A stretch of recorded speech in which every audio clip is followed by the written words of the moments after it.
Welcome to a meeting of your Hillsborough County Board of County Commissioners. Representing District 1, Harry Cohen. Representing District 2, Ken Hagan. Representing District 3, Gwen Myers. Representing District 4, Christine Miller.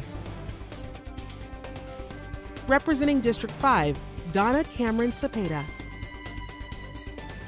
Representing District 6, Chris Bowles. Representing District 7, Joshua Wostel. The County Administrator is Bonnie Wise. The County Attorney is Julia Mandel. Time is set aside at the beginning of each meeting for citizens to speak on any issue.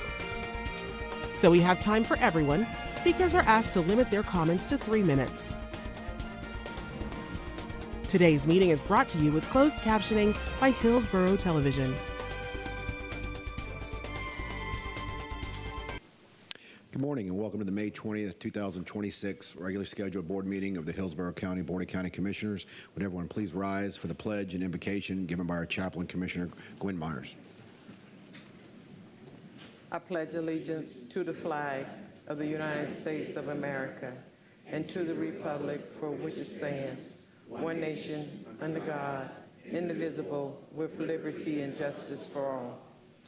Heavenly Father, I come to you again, asking you to bless our county, bless the recipients who would receive a proclamation this morning, and Father, I ask for a special blessing that as the parties, the city, the county, and the raise, as we discuss the MOU today, you already know what the final decision would be, and I ask that you would bless the parties, continue to allow them to negotiate and speak and represent you. In your holy name I pray, amen. Amen. Thank you, Commissioner Myers. This morning we have 3 very special proclamations, and the first one will be presented by Commissioner Cohen. Thank you very much, Mr. Chair. Would the following individuals please join me at the podium?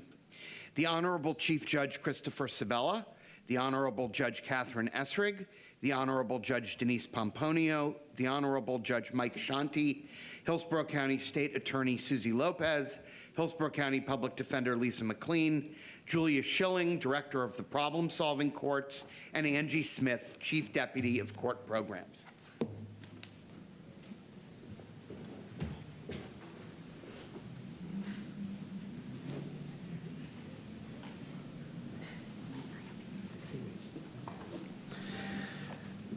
Well, thank you all for joining us. Good morning, everyone. The 13th Judicial Circuit's problem-solving courts do an amazing job addressing the many needs in our community. Their positive impacts are highlighted during Problem-Solving Court Month in May, which brings attention to the countless lives saved, families reunited, and communities made safer in Hillsborough County. The 13th Judicial Circuit's problem-solving courts are among the most successful in Florida and the nation. It is my honor to present this proclamation declaring May 2026 as Problem-Solving Court Month, which salutes the hard work, commitment, and achievements made by practitioners and participants. I'm going to present this to you. Thank you. And then I'm going to read it. It reads, whereas the 13th Judicial Circuit offers a variety of problem-solving courts to help meet the diverse needs of the community, including adult drug treatment court, family dependency treatment court, early childhood court, veterans treatment court, Marchman Act court, adult mental health court, and juvenile mental health court. And whereas problem-solving courts share the common goal of addressing the underlying factors that contribute to justice system involvement rather than solely focusing on punishment, and they provide evidence-based treatment, judicial supervision, accountability, and support services tailored to individual needs. And whereas problem-solving courts have demonstrated significant cost savings for taxpayers by reducing incarceration, improving public safety, and connecting participants with long-term recovery support.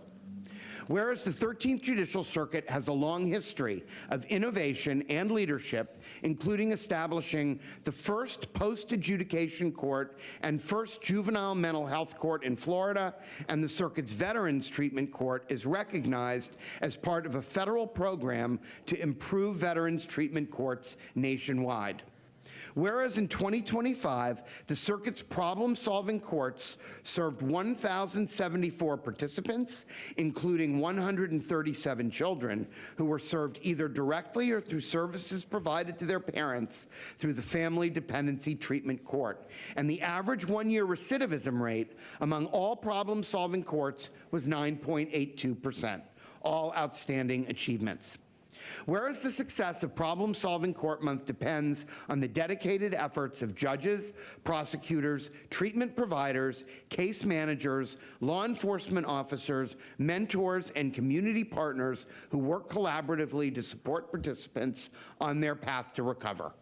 Now, therefore, be it proclaimed that the Board of County Commissioners of Hillsborough County, Florida, does hereby declare May 2026 as Problem Solving Court Month in Hillsborough County, and encourages residents to recognize the positive impacts these courts have made in the community by connecting participants to behavioral health, housing, transportation, medical, and other services they may not have received had they not been enrolled in a problem-solving court. Presented this 20th day of May, 2026, and at this time I would like to ask our Chief Judge, Chris Sabella, to say a few words. Good morning. Thank you. Thank you very much, Commissioner. Good morning. I have just some brief comments. Did I take them? That's all right. I'm sorry. They're on the bottom here.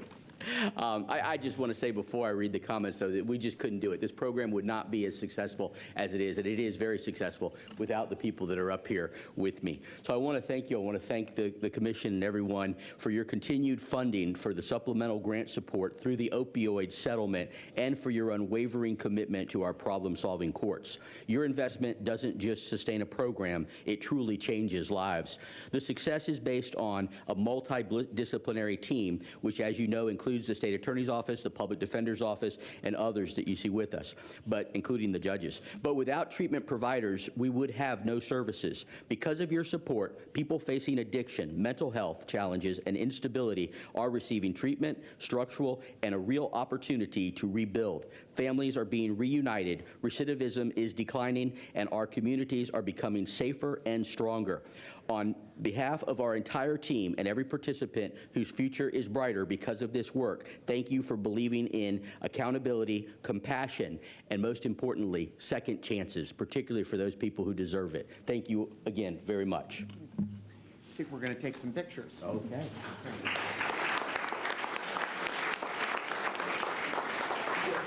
Yeah, Commissioner, you mind if we bring up the staff? Absolutely. Let's get everyone to come on.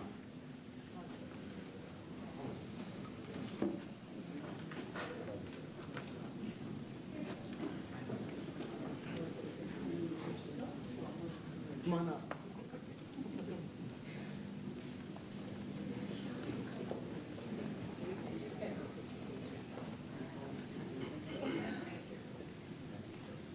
You may want to even it out, but I don't know.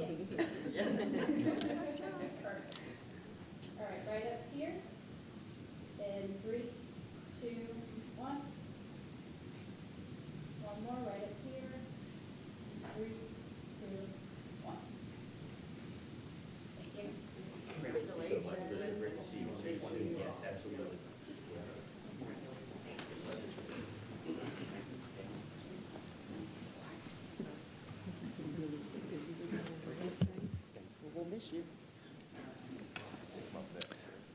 Thank you, Commissioner Cohen. Our next proclamation will be presented by Commissioner Cameron Cepeda. Good morning, everyone. We have a number of distinguished guests with us today. Would Hung Mai and his group please join me at the podium?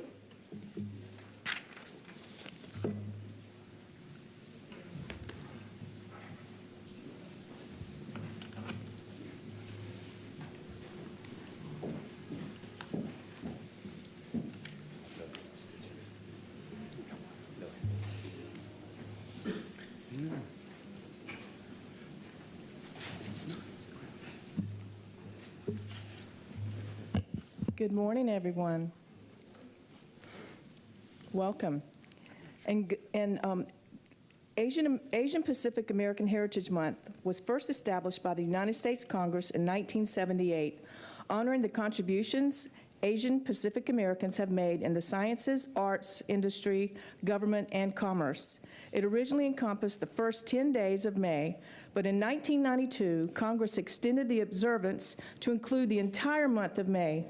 Hillsborough County is enriched by its large population of Asian Pacific Americans whose origins include Cambodia, China, India, Indonesia, Japan, North and South Korea, Philippines and Singapore, Thailand, and Vietnam. Their impacts are widespread and vital to our community. I am honored to celebrate these people and their diverse cultures with this proclamation, and it reads, whereas Asian, South Asian, and Pacific Islander American communities possess deep roots in the United States, the state of Florida, and Hillsborough County. And whereas Asian, South Asian, and Pacific Islander Americans contribute to the county's vibrant diversity, greatly expanding the region's prosperity and enriching residents' lives every day by sharing ideas, customs, and wisdom. And whereas Asian Pacific American Heritage Month is observed during May to recognize the valuable influences Asian, South Asian, and Pacific Islander Americans have made in all areas of life, including government, business, arts, and sciences, medicine, education, and law enforcement. And whereas more than 112,000 Asian American and Pacific Islanders heroically serve in the armed forces, 120,000 Asian Americans and Pacific Islanders are veterans, and their stories, along with many others, have helped build a stronger, safer, and more prosperous country. And whereas Hillsborough County welcomes the Florida Board of Education's approval of the History of Communism course for all middle and high school students, for them to understand the danger of communist regime influence directed at Asian, South Asian, and Pacific Islander American communities, while also making space to create joy, healing, education, and celebrations for the richness of their cultures. And whereas Hillsborough County is committed to providing comprehensive support that is welcoming to all people, and whereas Hillsborough County is proud to celebrate Asian Pacific American Heritage Month and commemorate the essential contributions, advocacy, and sacrifices made by all Asian, South Asian, and Pacific Islander Americans.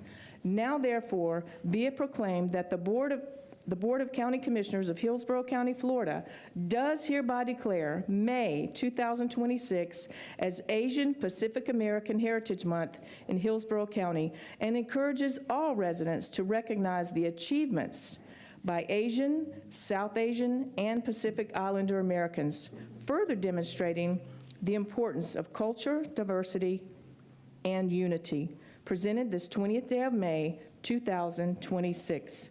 Congratulations. Congratulations.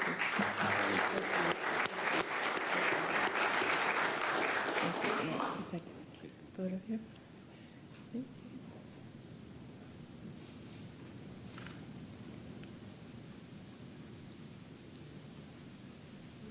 And Homa, would you like to say a few words and introduce your people as well?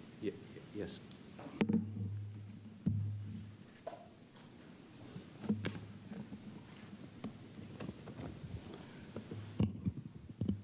Good morning, Chairman Hagan, Honorable Member, Board, County Commissioner, County Administrator, County Attorney, distinguished guests, and dear friends. On behalf of all Asian American and Pacific Islander community gathered here today, thank you sincerely in recognizing and celebrating AAPI Heritage Month. Each year in May, the board demonstrates not only leadership but also compassion, inclusion, and respect by honoring many ethnic communities that help strengthen Hillsborough County. Your continued recognition reminds all of us that our history, culture, tradition, sacrifice, and contribution are seen, respected, and valued. For many of us in AAPI community, Americans represent far more than opportunity. America represents hope, freedom, and for countless families like ours, a second chance at life. Many of us come to this country after war, political oppression, persecution, and unimaginable hardship devastated to our homeland across Asia. When communists took over many countries in Asia, our home, our nation, our freedom were taken from us. Millions become refugees, not by choice, but by necessity. Families fled across dangerous sea, through the jungle, and beyond the killing field in search for safety and freedom. Hundreds of thousands never make it. But those who survived was given something priceless, a new beginning. America opened its arms to its heart to us, and for that, we will forever remain deeply grateful. We will never forget America's kindness, compassion, and humanity during our darkest moment. We came to this country nation with the empty hand, but full heart, filled with hope, courage, faith, and determination. Through hard work and sacrifice, we build our life, raise our children, open business, serve our community, and plant new roots in the land of freedom. Today, we celebrate, strengthen, and the beauty of our AAPI community, representing many languages, culture, history, and journey, yet united by common value: family, education, persistence, faith, respect, and service to all others. Together, AAPI community contributed greatly to the growth and success of the nation through business, healthcare, education, science, military service, public service, art, and community leadership. Our ancestors taught us the importance of unity. When we stand together with understanding, compassion, humility, and mutual respect, we become stronger together. To our Boggs County Commissioner and Hillsborough County leadership, thank you for your continued support of our community throughout the year. Your action today reflect your commitment to serve all people fairly, respectfully, and with dignity, regardless of race, ethnicity, language, or background. In today's world, that recognition means more than words can express. AAPI community have never asked for any privilege, only opportunity to live freely, work honestly, contribute meaningfully, and give back to the country that gave us refuge and hope. And may, sorry, Mr. Chairman, I'm not going to take long. To our young AAPI generation, you are blessed to live in the United States of America. Never take freedom and opportunity for granted. Remember the sacrifice of your parents and grandparents endure so that you could have a bright future. Get involved, speak up, lead with courage, serve with compassion. Do not simply live in America, help shape America. Participate in your community, serve on board, commission, council, become educator, business leader, healthcare professional, public servant, and elected official. The future of our community depends on you. You represent the next generation of leadership, hope, and progress, not only for AAPI community, but for all Americans. As we celebrate AAPI Heritage Month, let us renew our commitment to unity, understanding, compassion, and service to each other. May we continue building the bridge between the community. May we honor the sacrifice of those who came before us. And may we leave behind a stronger, kinder, and more united future for the next generation. May God bless all AAPI community. May God bless our elected officials who serve with dedication and integrity. And may God bless forever bless of the United States of America, the nation that gives us so many refuge, hope, freedom, opportunity, and new beginning. Thank you very much, and thank you sincerely to each every one of you today.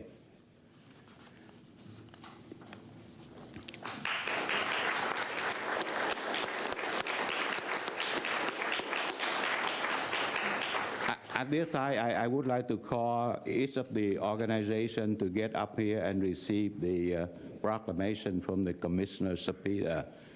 City of Tampa Mayor AAPI Advisory Council Mary Beth Anderson. Suncoast Association of Chinese American Min Hee. Chinese Chamber of Commerce of Tampa Bay Sunny Duan. Chinese American Association of Tampa Anna Liu. Philippine Cultural Foundation Inc. Ross Paramara. Indochina Chamber of Commerce Jasmine Syed. National Association of Asian American Professionals Joyce Fenton. Vietnamese American Conservation Alliance Han Duffy. Vietnamese Community of Tampa Bay Phương Mai Duyên, Liên Như, Lisa Dương.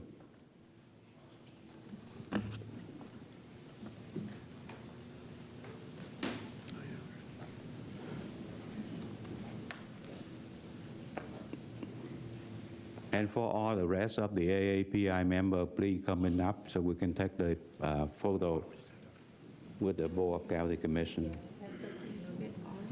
Huh? We didn't have ARIA. The Asian Real Estate Association.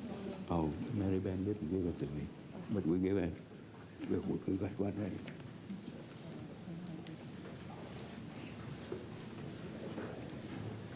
Here, can you hold it for me?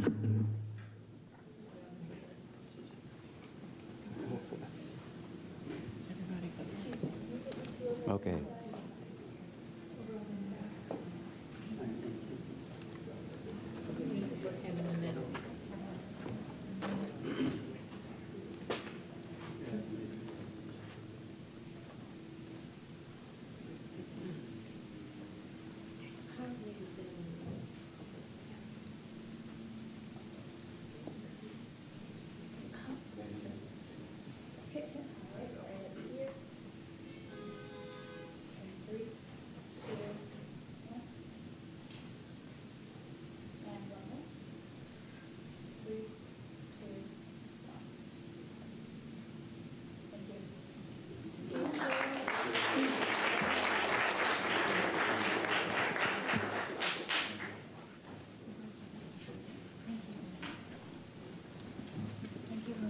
You're welcome.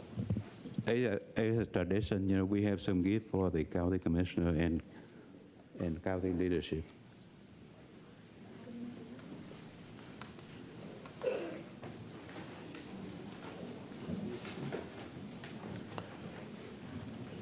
Well, thank you, Hung. We always look forward to this presentation.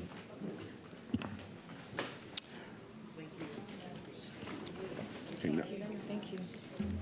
Our third and final proclamation will be presented by Commissioner Bowles.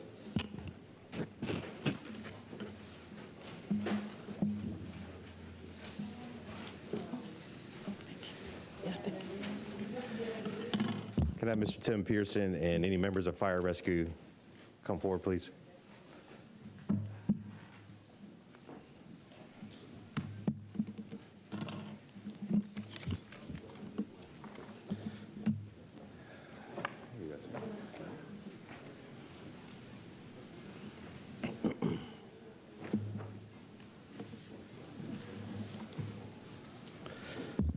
Welcome, everybody. Good morning.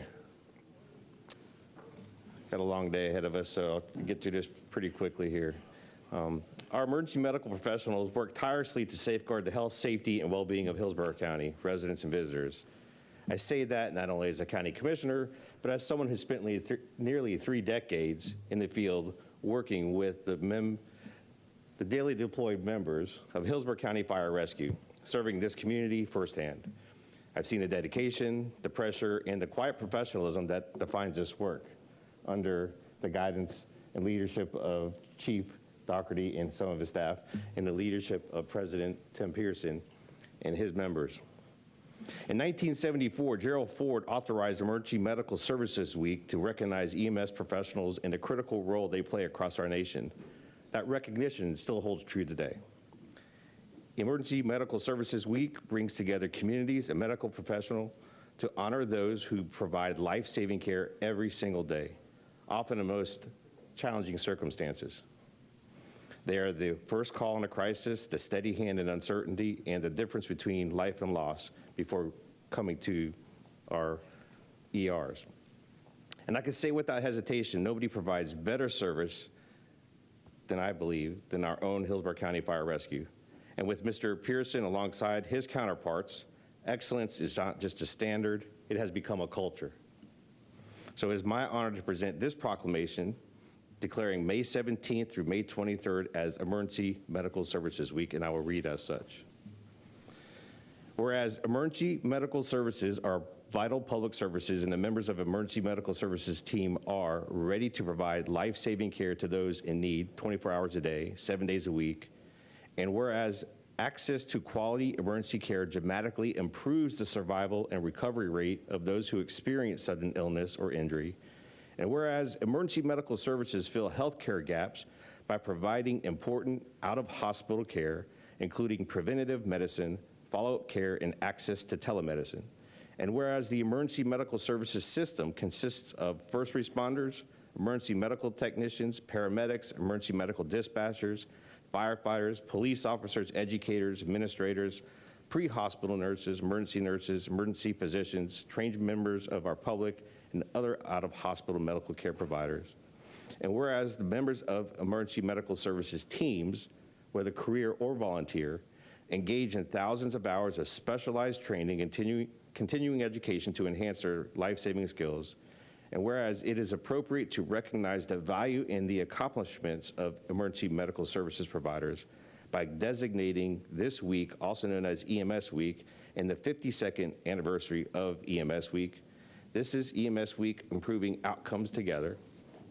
Now, therefore, be it proclaimed that the Board of County Commissioners of Hillsborough County of Florida does hereby declare May 17th through May 23rd, 2026 as EMS Week in Hillsborough County, and encourages the community to observe this week with appropriate programs, ceremonies, and activities in honor of the EMS profession and the essential services it provides. Presented this 20th day of May 2026. Mr. Pearson, would you like to say a few words? Thank you. Thank you, Chair and Commissioners. Thank you for honoring the role of EMS professionals in Hillsborough County this week for their life-saving work. This recognition highlights the hard work of individual agencies and, more importantly, the partnerships that provide a robust continuum of care for our citizens. Every day, EMS providers stand ready to respond, bringing care, compassion, and critical expertise directly to those in need.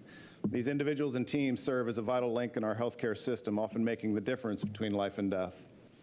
On behalf of all the emergency medical services professionals of Hillsborough County, I'm honored to accept this proclamation recognizing EMS Week. We're grateful to the board and also to the residents of Hillsborough County for their trust and support. Thank you.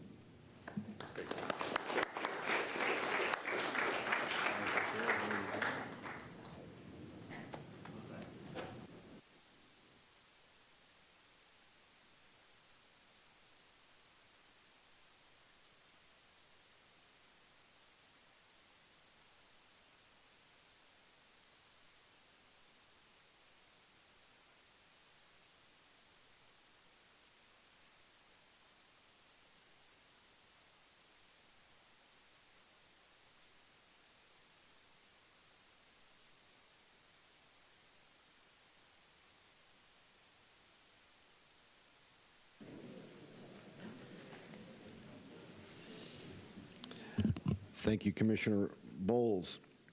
Bonnie, this time you want to review changes to the agenda? Yes, good morning, Commissioners. We have few items that have been deferred to June 3rd. The first one is item A4. This is to approve the fiscal year budget amendment resolution realigning funds and adjusting estimate and various home investment partnership grants.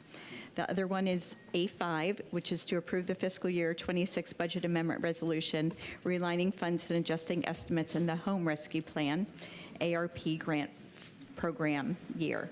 And item B5, to execute agreements with the 3 highest ranked firms for emergency debris management services for the solid waste department. We have several items for time certain. The first one is item D1 at 10 o'clock. This is to conduct the second of 2 required public hearings to consider the adoption of a resolution expanding the geographic area of the county seat.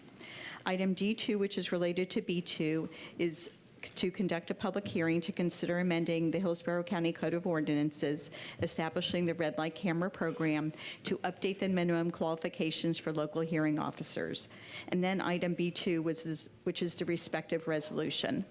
Item D3 is to conduct a public hearing to consider amending the Hillsborough County Code of Ordinances, establishing the school zone speed enforcement program to update the minimum qualifications for the local hearing officers and provide compensation. And then item B3 is the respective resolution related to D3. Item D4 is to conduct a public hearing to consider amending the Hillsborough County Cremation, Dissection, and Burial at Sea Investigation Ordinance to clarify and expand the scope of the schedule of fees to be collected by the Medical Examiner Department. This is related to item B4, which is the respective resolution. And item B1 at 10:15 is to approve the non-binding memorandum of understanding with the Tampa Bay Rays entities, the City of Tampa, and the City of Tampa's Community Redevelopment Agency, and in addition, authorize staff to pursue further negotiations with the Rays on several definitive agreements. 11:45 is a recess for lunch. Those are the changes to the agenda. Come a motion to approve the changes. Second. Motion, Commissioner Wolstel, second Commissioner Myers. Please record your vote on changes to the agenda.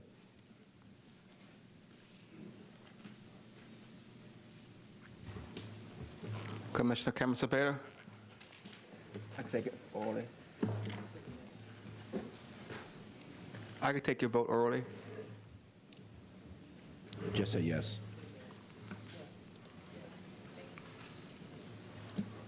The motion carried 7-0. All right, we'll go into public comment. The board welcomes comments from citizens about any issue or concerns. Your opinions are valued in terms of providing valuable input to board members. However, at the same time, when you address the board, it is requested that comments are not made directly at staff or the board, but rather the issues. We've set aside 45 minutes for public comment this morning. When addressing the board, please state your name and clearly into the microphone. Board members, we have 29 individuals that have signed up, nearly all of them for B1. So in an effort to ensure that as many folks get to speak as possible, I would ask for a motion for each person to be given 2 minutes. Motion, Commissioner Cohen, second Commissioner Myers. Mr. Yes. We can't sign up right now. But I would entertain a substitute motion to waive the rules and extend public comment to accommodate all speakers the full 3 minutes on this very important issue that is their first opportunity to speak to it. Folks, in my board members in my 24 years, I don't ever recall us changing this process for any issue, and we've had many difficult, sensitive, and contentious issues over the years. Consistently, when we've had a number of individuals, we've gone to 2 minutes in order to get as many folks as we can. However, per our rules, if the board wants to have folks speak at the end of the public meeting, we can always do that as well. But I would not have any precedent-setting changes as far as how we handle the morning public comment. That would be my recommendation. So we have a motion and a second. Second. Okay, we have a second for the substitute motion to waive the rules and have a precedent-setting change to public comment at the beginning of the meeting. Again, I will vote no for this. Please record your vote.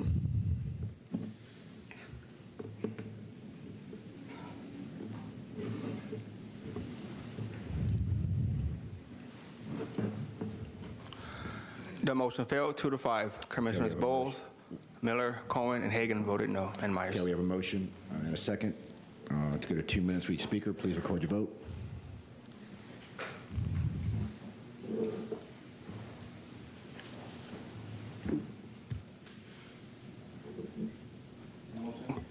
Motion carried 5-2.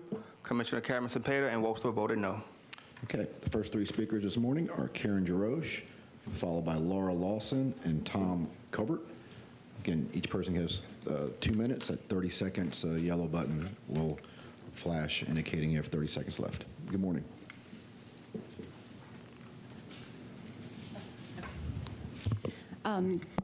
Good morning, Commissioners. My name is Karen Jarosh. I live in Northdale.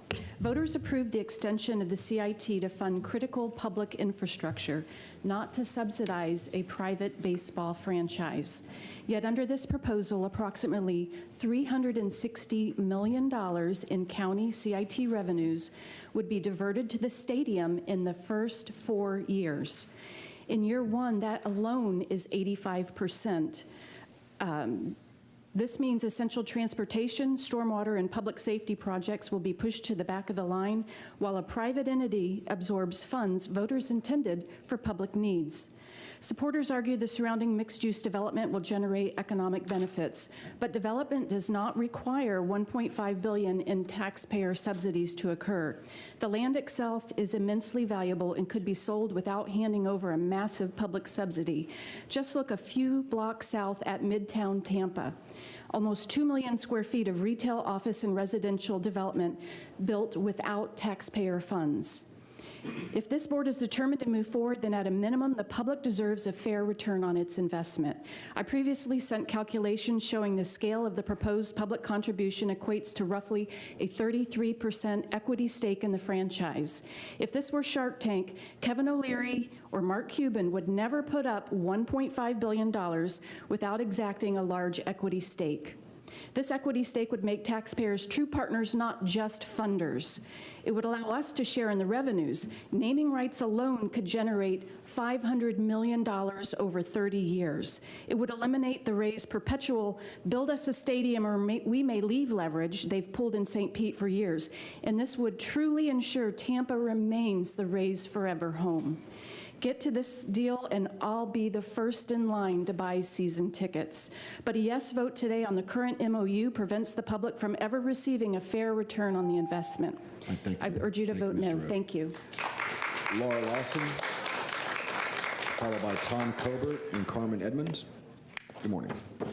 Good morning, County Commissioners. I'm Laura Lawson, a 28-year resident of Tampa, an attorney, and a former legislative aide to this board for 8 years.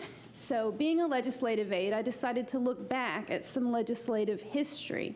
And what I looked at was the public hearing on April 17th of 2024. During that hearing, 5 members, a supermajority of this current board, expressed the desire to not allow the CIT to be used for a new stadium.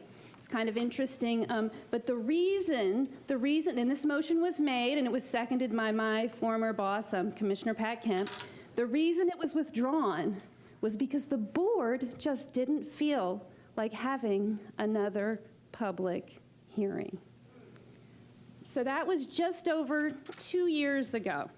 So now here we are, and we already kind of saw this, but as you can see now what we're doing is dedicating $110 million of this fund between the county and the city to a new stadium, the thing that 2 years ago seemed like such a bad idea back when we were focusing on fire stations and repaving and intersection improvements and parks. But now it seems to have caught a lot of momentum. So because of that, I would urge you to vote no, but I'm going to say something else. If we must build a stadium, leaders must take steps to protect the public and our assets. First of all, forget the Rays timeline. They have a stadium in St. Petersburg, and you know what? They just fixed it up.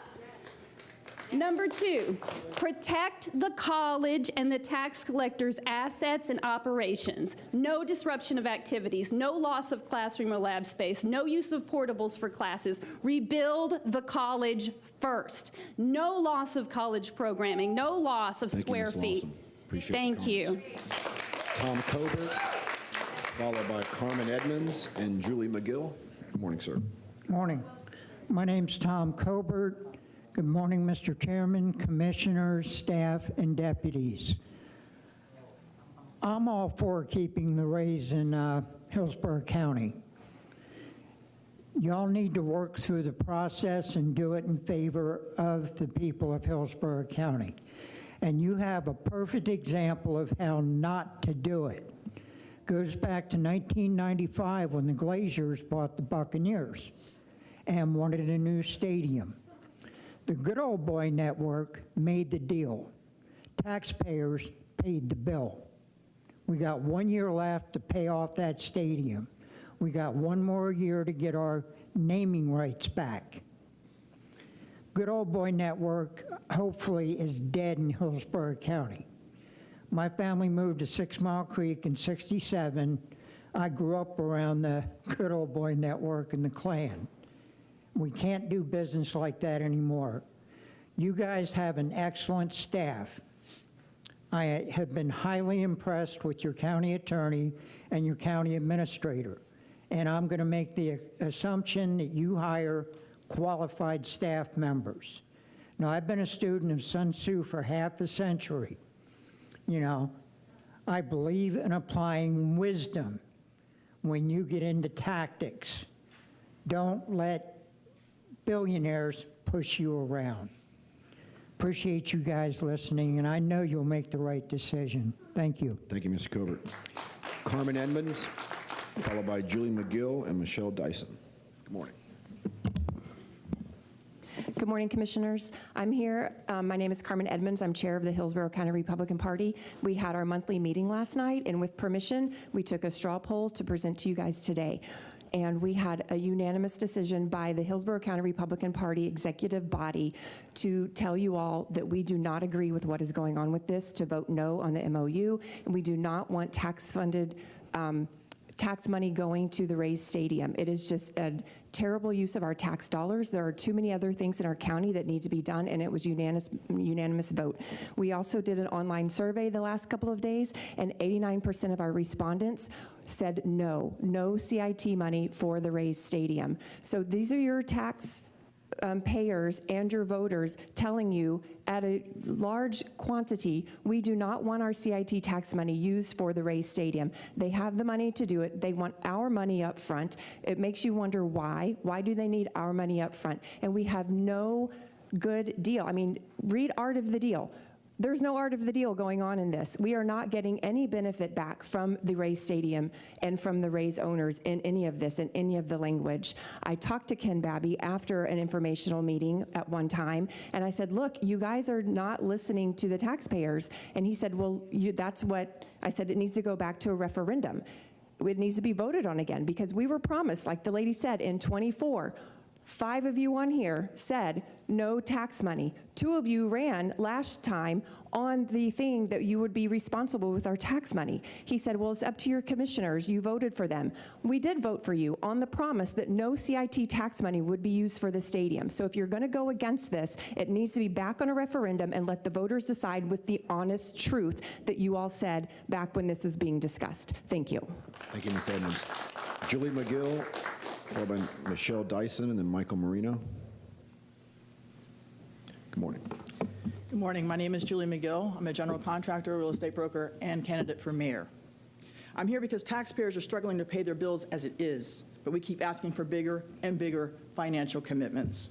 And now we're discussing nearly $1 billion tied to the Rays Stadium. Average stadium costs for that stadium should be around $970 to $1 billion. That's just for your reference. Taxpayers are not directly paying for the shops and restaurants around the stadium. We all saw the Disney-like video that they put out. But we are being asked to fund the stadium, parking, roads, utilities, infrastructure, and all those surrounding things that make those things happen. That should concern every taxpayer, because once our money goes out the door, taxpayers carry the risk, not the developers.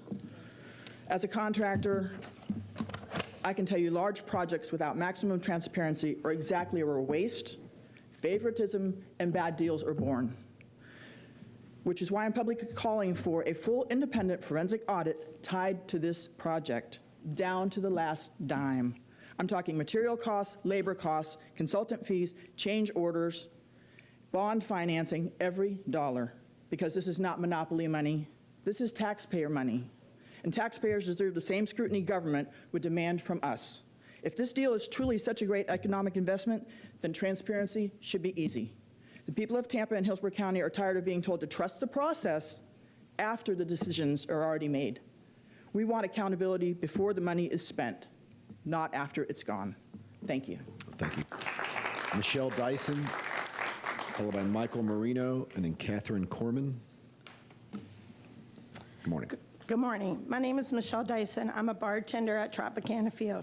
I'm here today wearing a shirt signed by many of my coworkers to make sure that the employees have a voice in this conversation for the new Rays development. My heart may be in St. Pete, but ultimately in game, the Rays stay in the Tampa area. As citizens and taxpayers, it's our responsibility to continually remind each of you that you sit on the commission on our behalf, not your own personal agenda.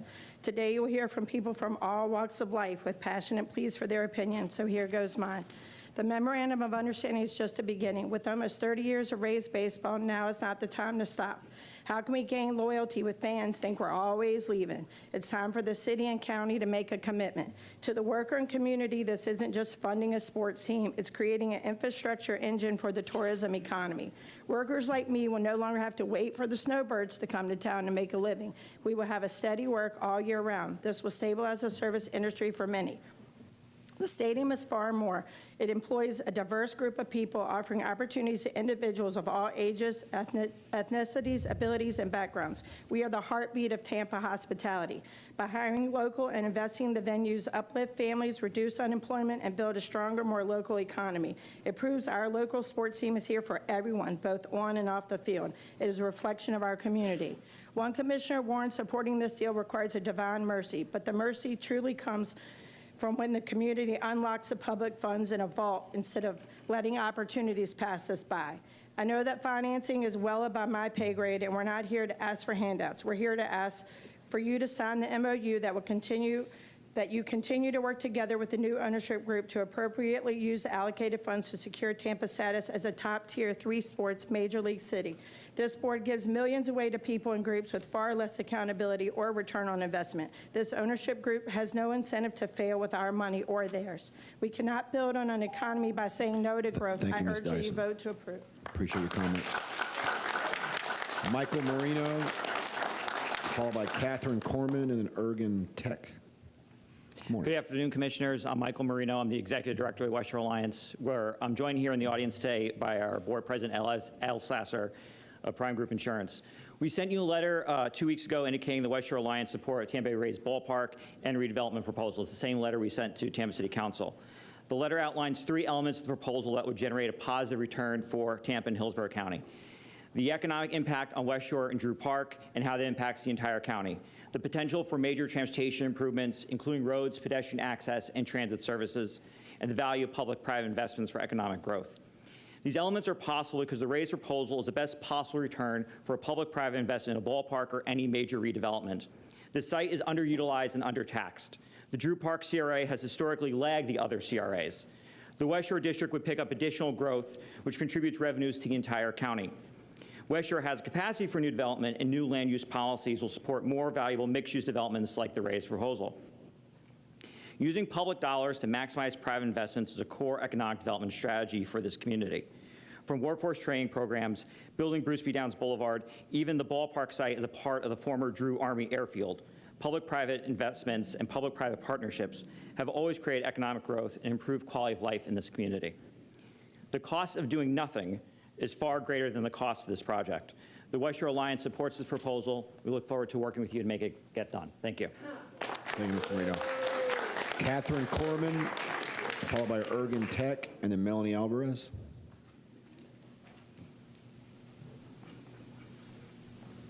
Morning, sir.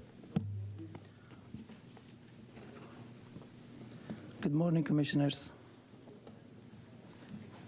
My name is Ergen Tech, and I'm here because I deeply care about Tampa Bay and the hardworking people who live here. I just want to make sure we want Rays to stay here. We support jobs, we support growth and development, but taxpayers also deserve the best, absolutely best possible deal here. Now, families across our communities are struggling with insurance, housing, inflation, and rising costs every single day. So Tampa Bay has a value. The land that we're giving them has a value. But our people has most the value. We are not negotiating from the weakness. I just want to make sure. If public money is involved, the public should receive real long-term value in return. Through strong taxpayer protections, infrastructure improvements, community benefits, and long-term public return on investment. I respectfully ask our elected officials and leaders to stay strong, negotiate very carefully, and make sure this deal truly protects the people of Tampa Bay. Because at the end of the day, the people paying all the bills deserve the protection too.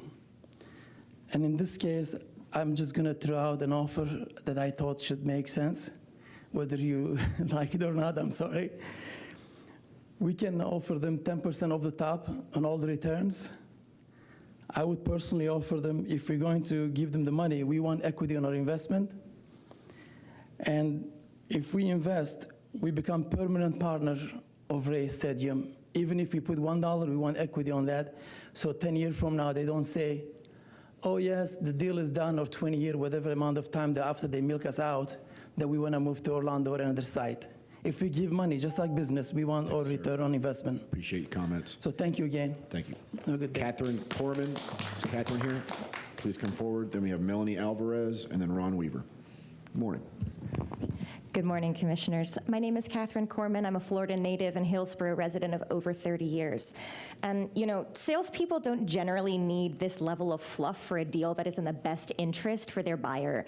Ken Babby et al. Are clearly aware of this, and that's shown by the whimsical AI art projects and complete lack of transparency as they attempt to rush this scheme across the finish line.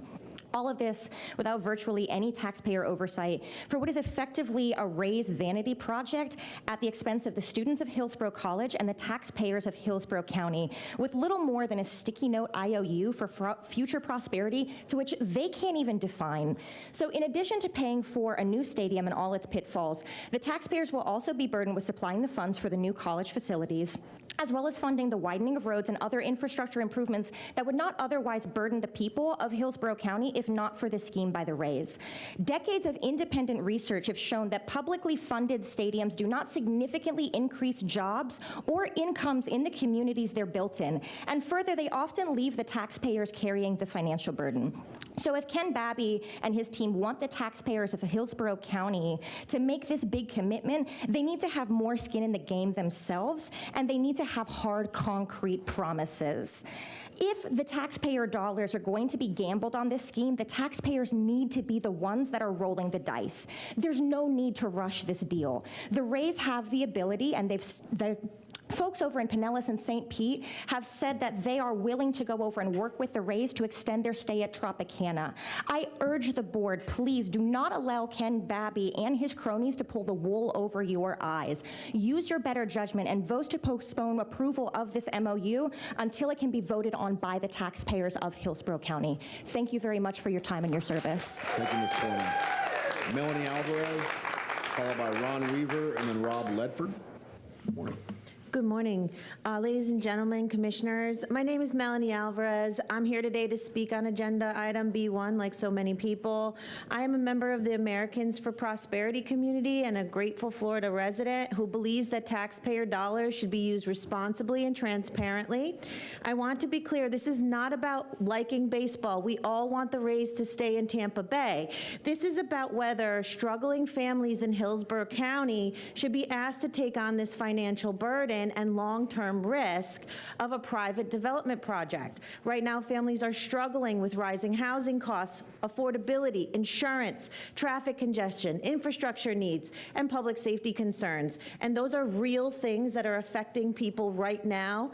And so we are entertaining committing public funds to a stadium project based on a promise of future economic benefit that economists have repeatedly shown rarely materialize. Study after study on publicly funded stadiums shows the same pattern. Taxpayers take on the debt while private owners take the profits. The projected economic impact is overstated and the promised revitalization will fall short. Meanwhile, the county will be left paying for maintenance, infrastructure, and debt obligations for decades. What concerns me most about the draft MOU is that the Tampa Bay Rays appear to want public to absorb the risk while they retain the award. If it is such a strong investment opportunity, then why are the taxpayers being asked to subsidize it at this level? Hillsborough County government should prioritize these essential services, core responsibilities, before subsidizing private entertainment ventures. Public money should go towards things that directly improve the residents' lives and quality of life infrastructure like roads, public safety, storm preparedness, and not towards corporate welfare packaged as economic development. Commissioners, this decision will affect this county long after today's headlines are forgotten. Please put your taxpayers first. Please reject this idea and vote no. Thank you. Ron Weaver, followed by Rob Ledford, and then Elijah Flewellen. Thank you, Mr. Chairman. Ron Weaver, please, please, yes to this brilliant, thoughtful memorandum of understanding which thoughtfully attends to using existing revenue streams, 3 brilliant ones, so no new taxes. So we use tourist bed taxes paid by tourists, but not all of it, so other tourist needs will also still be met. This thoughtful, brilliant plan with your money and our taxpayer money has a second brilliant source, which of course is the 1/2 cent sales tax, community investment tax, extended 15 years by vote. Your independent legal opinion confirmed that the CIT, community investment tax, sales tax, can be used for this stadium. In fact, that same CIT has a $547 million pot already approved by the voters, which must go to just such public facilities like this baseball stadium. The third brilliant pot for this money in this brilliant MOU is the community redevelopment area tax increment finance. Existing taxes, but that for baseball stadium. But for the baseball stadium, we wouldn't get those taxes. It's the nature of CRA, community reinvestment tax, tax increment financing. It's taking taxes that wouldn't come but for baseball and using those. So these are 3 brilliant ways of no new taxes. Baseball may be America's pastime, but community is America's lifeline, and nothing like this can do for this community as much as baseball stadium now here in these circumstances, not lose it to Orlando or lose it to Charlotte. There comes a tide in the affairs of men, Shakespeare said, when taken of the flood lead on to fortune, but when missed, only to misery and despair. Ladies and gentlemen of the commission, this memorandum of understanding is your chance, your opportunity. Don't miss this opportunity. Don't let us lose our community spirit, our can-do, our ability to do things well. With this means we can do them well with rail. We can do them well with roads. We can do things well together with health care. We can do things well with affordable. Thank you. Rob Ledford. Rob Ledford here, followed by Elijah Flewellen, and then Dr. Jim Davison. Good morning, sir. Good morning, Chairman. Good morning, Commissioners. My name is Rob Ledford. I have the honor and pleasure to represent the Tampa Bay Chamber as the chair for 2026 on behalf of our 1,500-plus member businesses and 15,000-plus employees represented by those companies. Our region is strong. I am here to provide content and feedback on the MOU conversation. The proposed Ray Stadium and the mixed-use development are incredible. The framework outlined in the Memorandum of Understanding reflects a bold vision, a proposal which includes the Rays organization. Major League Baseball, great. It includes housing, retail, hospitality, education, partnership, workforce development, public open spaces, parks, and an infrastructure improvement that's sorely needed. The Chamber is encouraged by the significant private sector commitment included in this proposal, including the Rays organization's responsibility for all project cost overruns beyond the capped public contribution, including operations, long-term maintenance, and that long-term capital obligation. While the Chamber's support is resounding, it is not unconditional. Any allocation of community investment tax revenue must be structured to protect the long-term financial capacity of our region, ensuring that the existing infrastructure priorities remain fully supported for future funding and flexibility. It is equally critical that the investment does not compromise our previous commitments to those that are a long-term identity of Tampa Bay's region, including the Tampa Bay Buccaneers, the Tampa Bay Lightning, and George M. Steinbrenner Field. If structured with discipline and executed with excellence, which I personally believe and our Chamber believes will be done, this project has the potential to become a defining regional catalyst, one that accelerates economic growth, strengthens our competitiveness as a region, and elevates Tampa Bay on the national scene of prominence. Chairman, Commissioners, Thank you for your thoughtfulness. Thank you for your consideration. Thank you for negotiating well on behalf of the taxpayers. Thank you, sir. Thank you for your time. Appreciate your comments. Elijah Flewellen, followed by Dr. Jim Davison, and then a Kurt Thorson. Good morning, sir. Good morning, commissioners. Live, work, learn, and play. Those are the main points. Thank you. Live, work, learn, and play. Those are the main points that have stuck with me since new ownership group behind me and new stadium project was brought upon us. So let me give you my firsthand experience. Live. I've lived on both sides of the bay. I'm born and raised in St. Petersburg, 5th generation resident with my grandmother growing up and living on Trop land before it became Florida Suncoast Dome. She was a huge baseball fan that told her family she would support whatever baseball team came to the area, to the Florida Suncoast Dome, wholeheartedly. Work. I volunteered for concessions at Tropicana Field for 2 years through my local Little League for Bright Futures scholarship hours. And the Tampa Bay Rays were my first job. They were the first place of business that gave me an opportunity. So I served as a fan host and tour guide for 5 years and served as the team's receptionist for 4. I attribute nearly all of my hospitality and baseball operations experience to the big gray multi-purpose building at 1 Tropicana Drive. Learn. I earned my high school diploma at Lakewood High School in St. Petersburg. My graduating class was the first to walk at Tropicana Field. I earned my associate's degree through St. Petersburg College's Midtown and Downtown campuses, both no more than 3 miles from the Trop combined. Walked across the street. I walked across the stage there, where? Tropicana Field. And then, of course, I had to come to Tampa, graduating from USF with my bachelor's in communications that I'm currently using right now.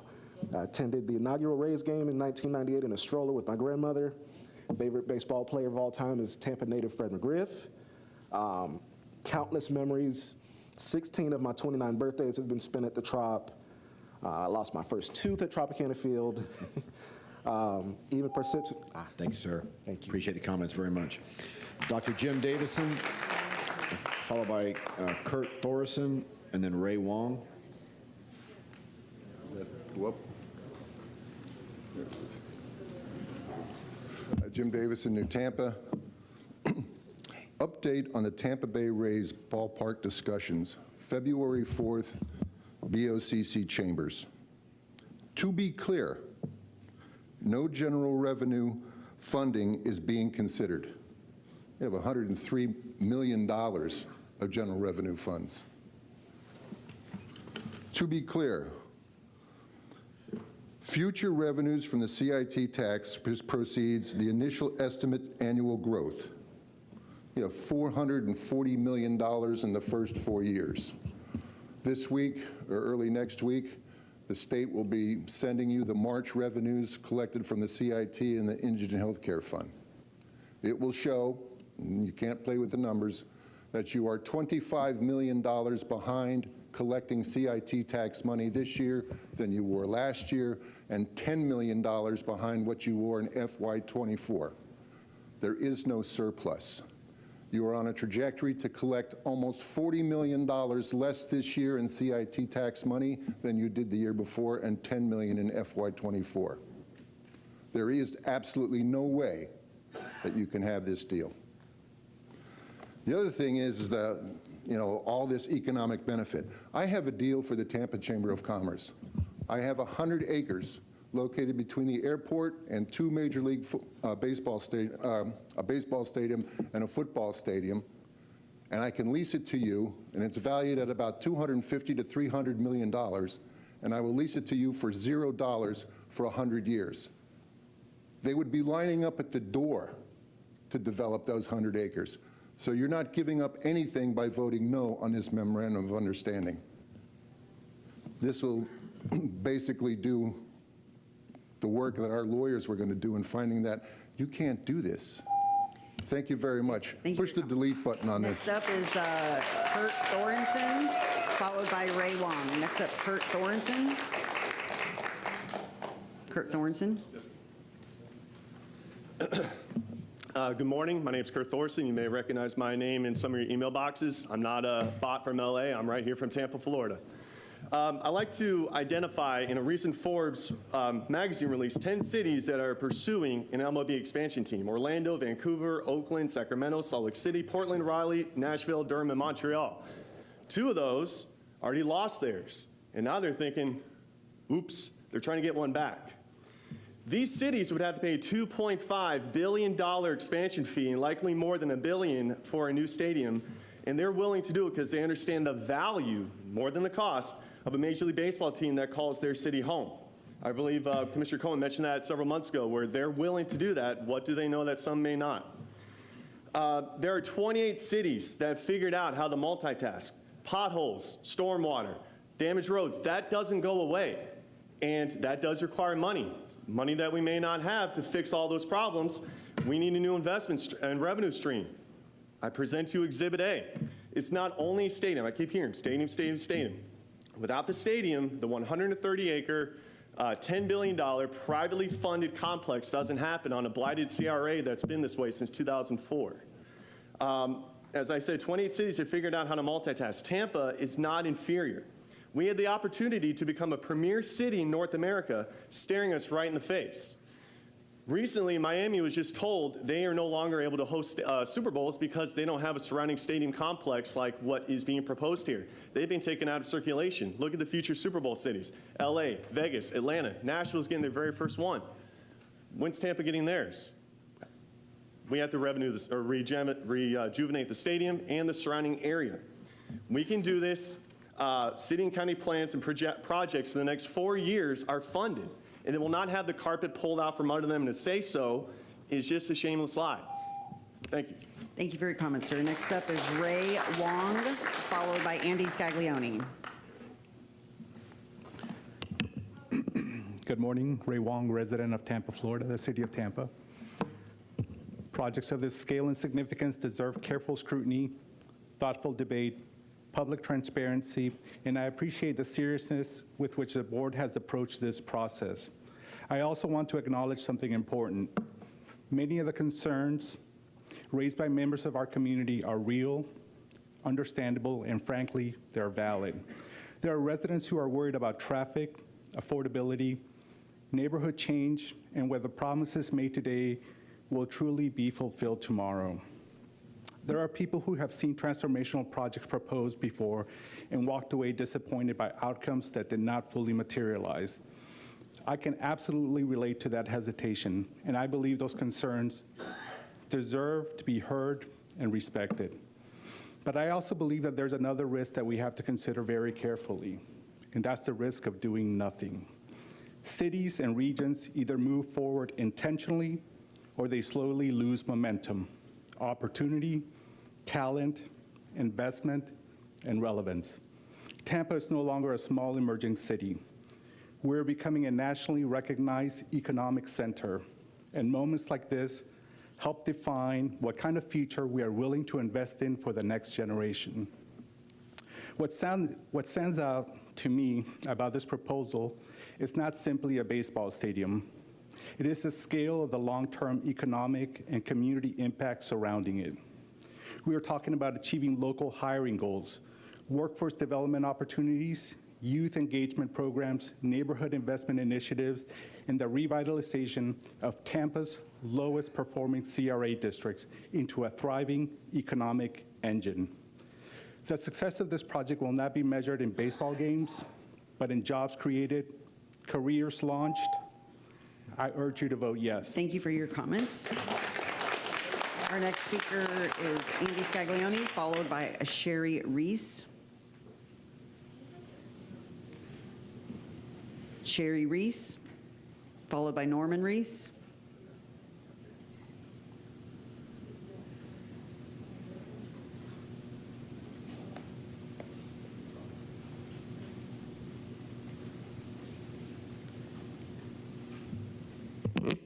Hello, I'm Sherry Reese.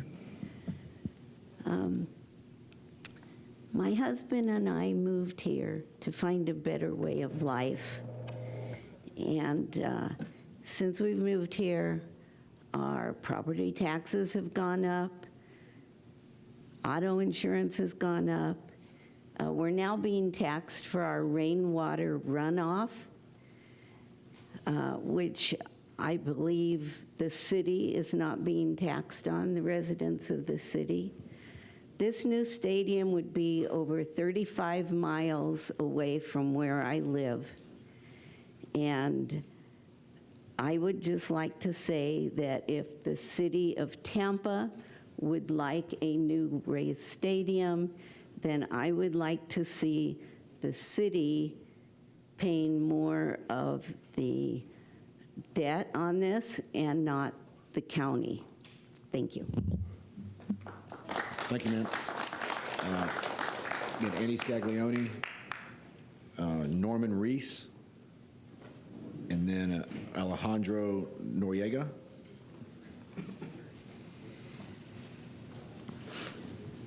Good morning. Good morning. Start out, I love baseball. Started playing baseball at West Tampa Little League. I want the Rays to stay here. I'm not going to go into, I've read the 32 pages of the MOU probably 3 times. I'm not going to go into it other than some of the concerns as in extending the CRA will take away from general revenue that pay our officers, firefighters, and police. It definitely will take away from that. Affordable housing, St. Pete was able to negotiate 1,200 units of affordable housing. At this point, we have no affordable housing going in there. And these people, there's cooks there, there's workers there that need places. They don't have cars and they need places to live. And I'm not talking about 120, 140 AMI. I'm talking about 30 at a maximum of 80% AMI. This MOU has nothing in that. Again, I'm not going to get into all the MOU. This is one of the richest subsidies that I've ever seen when you include the land giveaway. The tourist tax. If we don't keep on expanding this convention center, we will have competition across the bay. And that's what we've been able to enjoy by what Santiago's been able to accomplish while we're bringing in 12 million per every cent. If we don't expand that convention center, we're going to have competition, and we're going to see that we're going to have, these numbers will go down. Concern with the Bucks and the Lightning, the Yankees, we have 3 great partners. We own these facilities now, and if we don't keep them up and we don't improve them, we have a possibility of losing these teams. So that's a concern. Thank you, sir. Appreciate your comments. Okay. Norman Reese, followed by Alejandro Noriega, and then Stephen Noriega. Is Norman Reese here? Noriega brothers here? No? Okay. Stephen Gower, please come forward.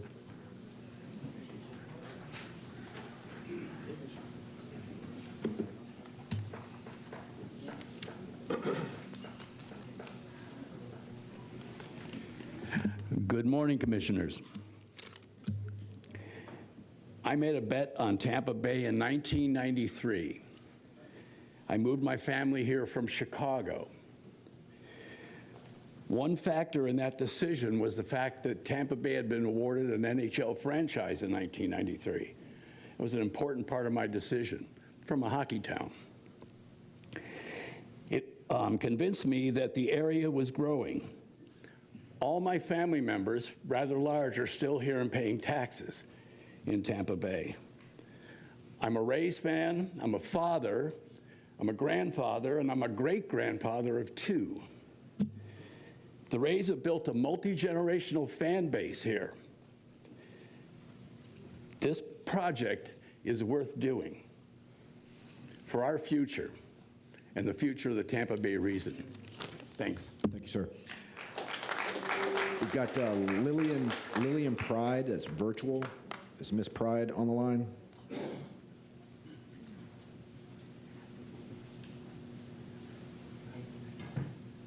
Is Miss Pride on the line?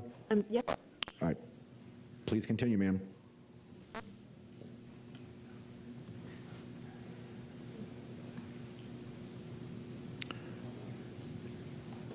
Okay, we'll try another person. Please continue, ma'am.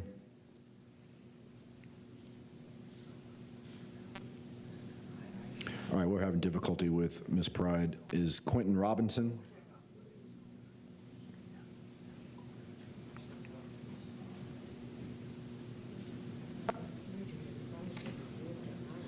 Is Mr. Robinson on the line? Okay, next person is Denise Herndon.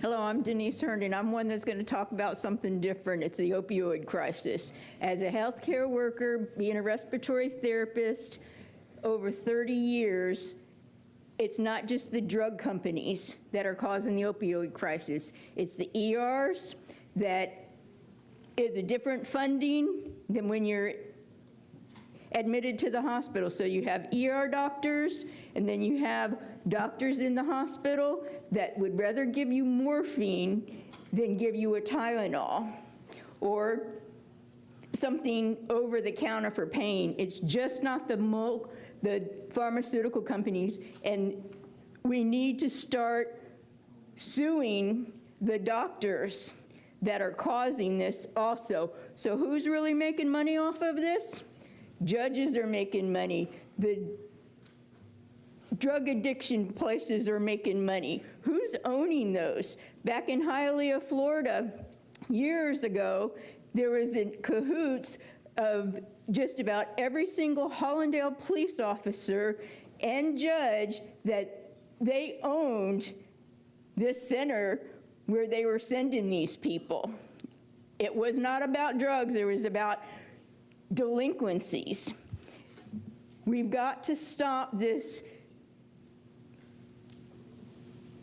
wasting of human life. There are some people who have addictive personalities and are medical professionals.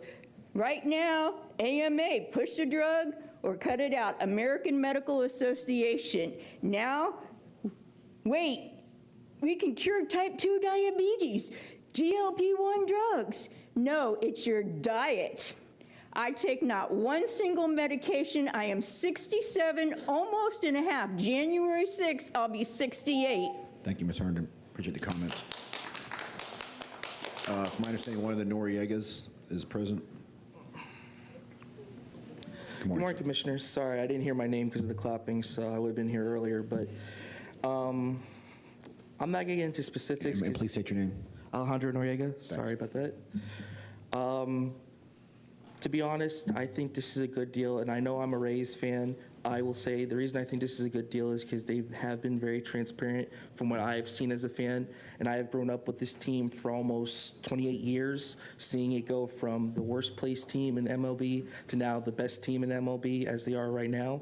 I've seen good owners, and I've seen the bad owners, and I can tell you right now, Mr. Babby and his leadership group are probably the best owners we have, and they can honestly be our next version of Jeff Vinnick, which I know not a lot of people likes to spend money on millionaires, but I don't see people complaining when we gave Jeff Vinnick millions of dollars to build Water Street, which was probably the best investment we have done because we have the Lightning now. We have a downtown area that before was never there, and it has been more than successful. I understand the CIT tax. Nobody wants to use that for the Rays Stadium, but originally the CIT tax was used to build Raymond James Stadium, which, as we know, has hosted millions of events over the years, such as Super Bowls, concerts that have brought revenue back to this state, to this city. I know they're getting funding to revamp the stadium from you guys, and I don't hear any pushback from others. I understand that it's a lot of money and it is scary, but we have to spend money in order to make money by Rockefeller standards. I know that's the common thing to say, but it is the truth. We need to be better as a city, and we need to bring the Rays home where they belong, and they should have been here from the beginning. And you guys have the opportunity to do that, and I think this is the time to do that. I really appreciate everybody for allowing me to speak. I'm sorry I was a little late, and I also want to say I do understand everybody's concerns and fears and skepticisms, but in order to be better, we have to make deals and do better. So. Thank you, sir. We have time for one additional speaker. Is the other Noriega here? If not, was the connection improved with Ms. Pride? It's virtual?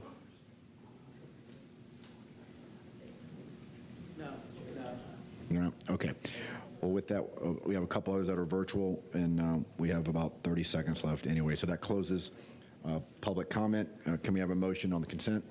Move to approve. Second. Motion, Commissioner Meyer. Second, Commissioner Cohen. Please record your vote on the consent agenda. Motion carried, 7-0. Bonnie, we got a first time certain. Our first time certain is item D1. This is to conduct a second of 2 required public hearings to consider the adoption of a resolution expanding the geographical area of the county seat. And Jared Delfino from the County Attorney's Office will take us through this public hearing. Good morning, Commissioners. Jared Delfino, Assistant County Attorney. This is the second public hearing for the proposed expansion of the county seat to include all lands within Hillsborough County.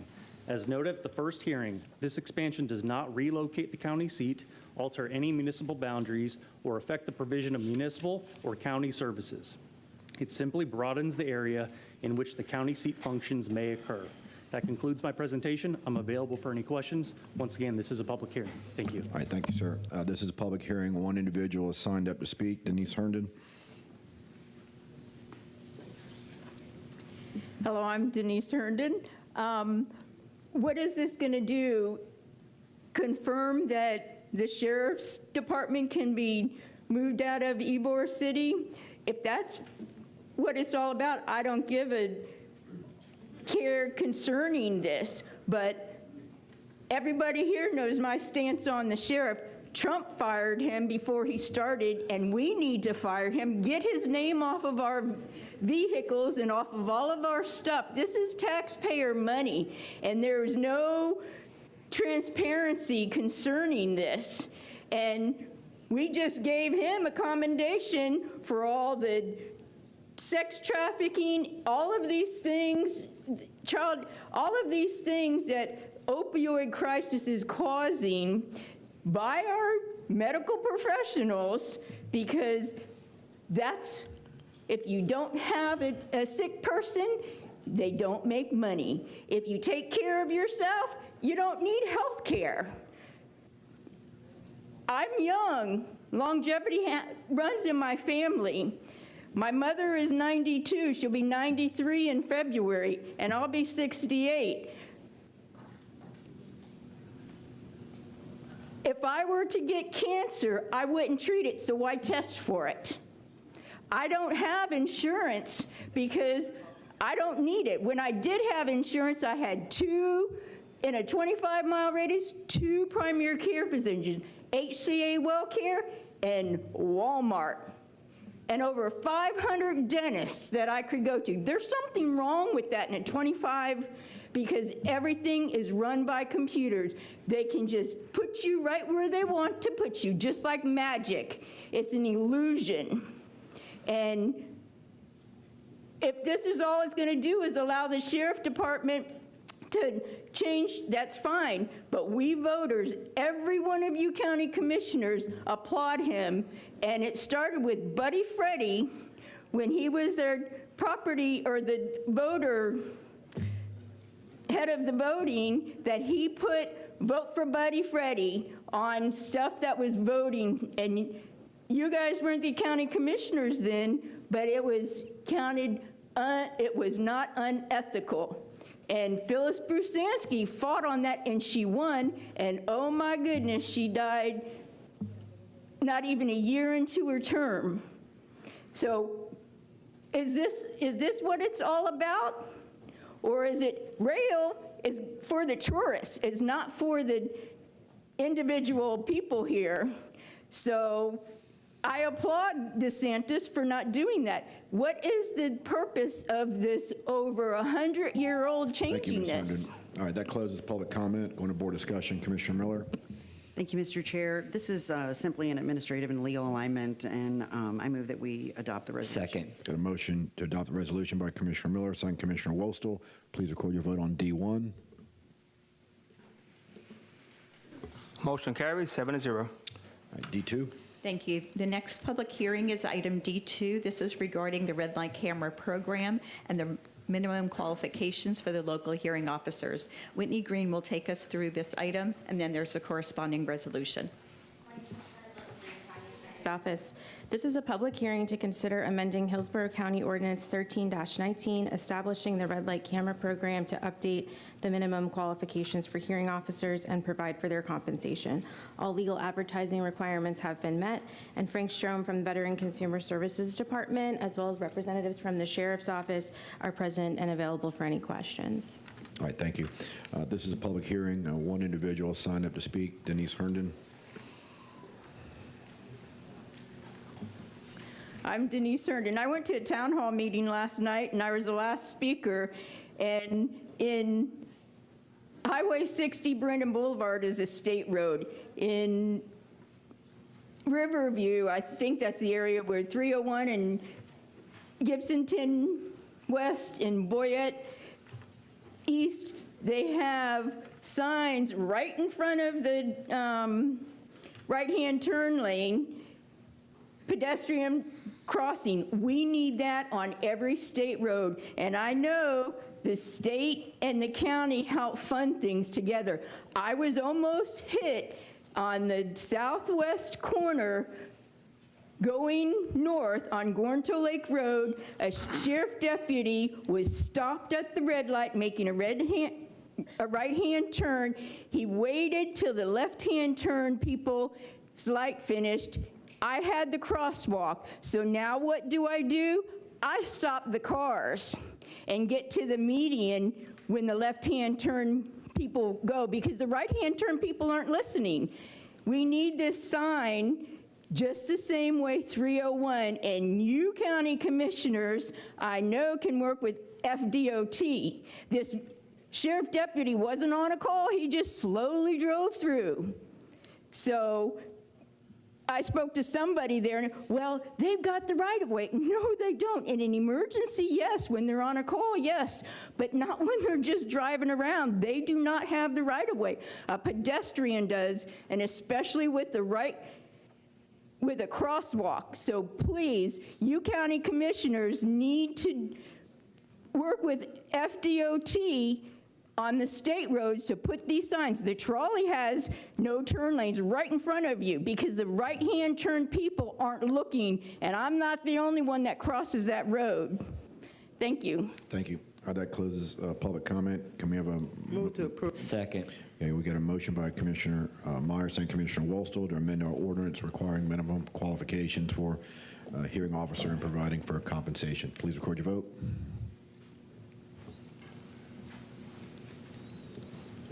Motion carried, 7-0. B2. And then B2 is the corresponding resolution. Okay, can we have a motion for B2 on the resolution? Move to approve. Second.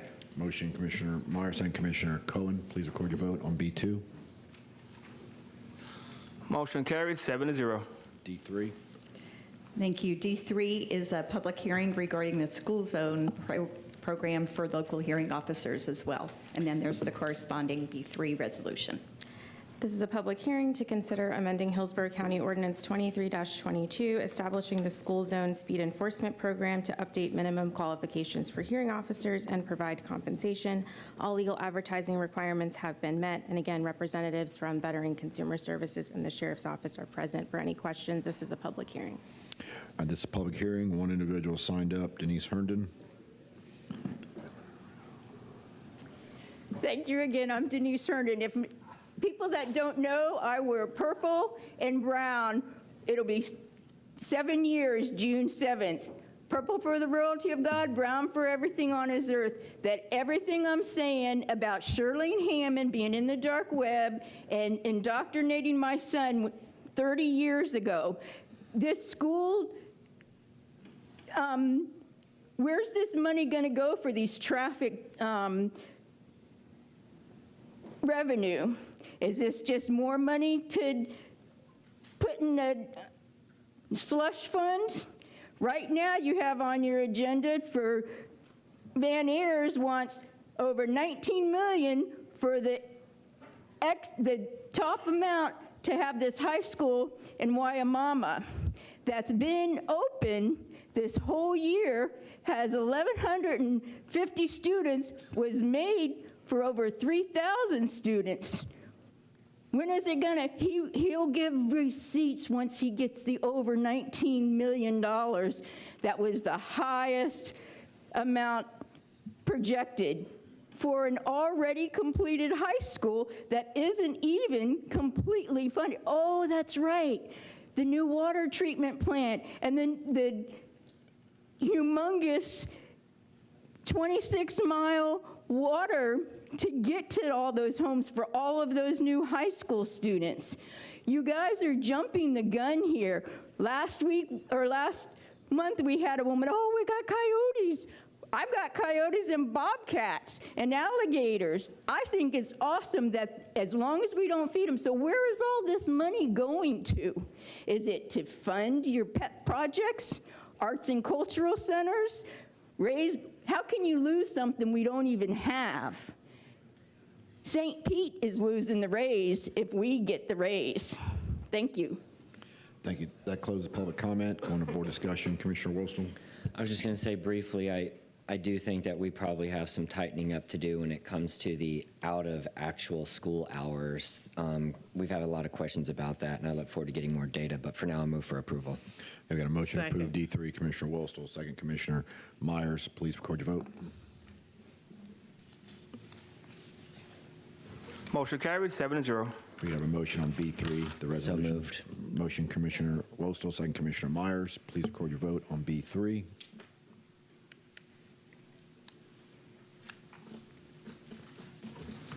Commissioner Worstel? Yes.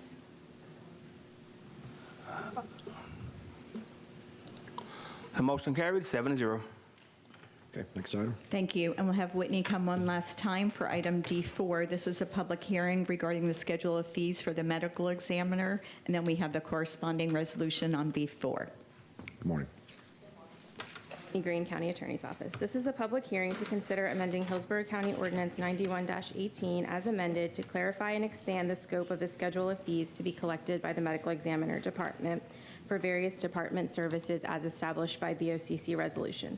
Medical Examiner Operations Manager Harrison Cowan is present with me for any questions. This is a public hearing. Okay, this is a public hearing. We have one individual that signed up to speak, Denise Herndon. Always.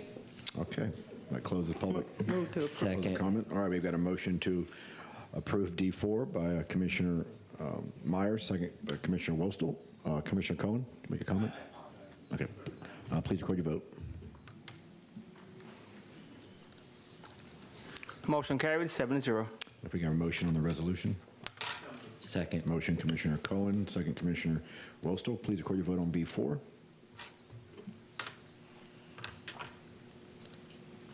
Motion carried, 7-0. Okay.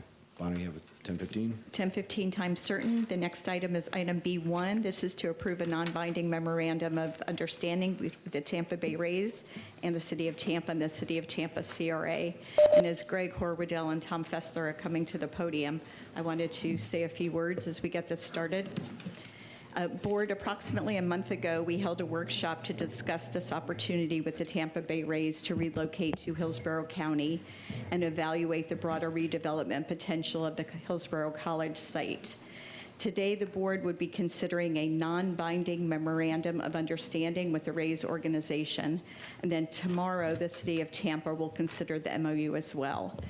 The purpose of this non-binding MOU is to establish a framework for continued negotiations and due diligence regarding what could become one of the most significant economic development projects in our county's history. Today's action for consideration would not constitute approval of final agreements. Rather, this non-binding MOU would authorize the parties to continue negotiations and allow staff to return to the board with definitive documents for consideration if negotiations prove successful. As reflected in the agenda materials, this is a complex transaction involving multiple partners, substantial infrastructure considerations, and significant financial commitments. A number of important issues remain unresolved and will require negotiation and careful evaluation before final agreements would be presented to the board.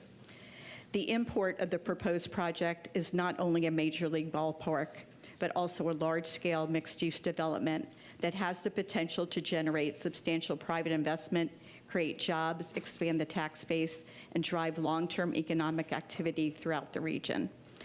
Importantly, the site located within the Jew Park Community Redevelopment Area, an area long identified for strategic reinvestment and revitalization.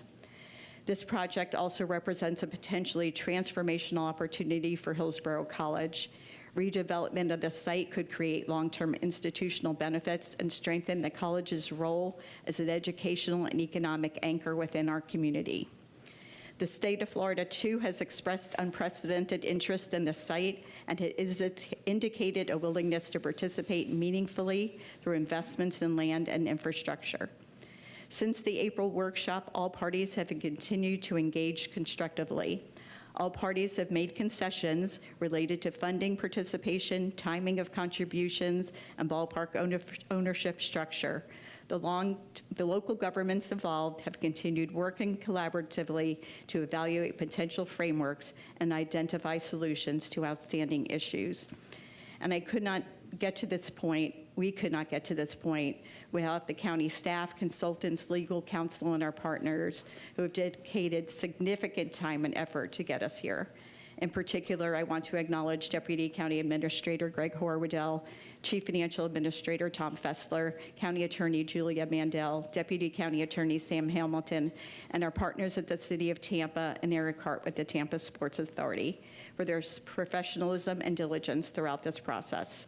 And in a moment, Greg and Tom will provide an overview of the MOU, summarize the key business terms, and outline several of the major issues that remain under discussion. As I stated in the April workshop, opportunities of this magnitude are rare. Because of that, they require disciplined analysis, thoughtful consideration, and a clear understanding of both the risks and long-term potential benefits to this community. There is substantial work ahead, and the financial considerations associated with this proposal are significant. Any final agreements brought before this board must demonstrate long-term value, fiscal responsibility, and protection of the public interest. At the same time, if structured appropriately, this project has the potential to create a transformational impact for Hillsborough County. And now I'll turn it over to Greg and Tom to discuss the non-binding MOU. Good morning, Greg. Good morning. Good morning, Commissioners. For the record, my name is Greg Horwedel. I'm Deputy County Administrator, and Tom Fessler is also going to have a portion of this presentation. It is a brief recap of information that has been previously provided to you at the board's workshop about a month ago, as well as going over some of the key terms and some of the key issues from the MOU. So, with that, can we advance to the next slide, please?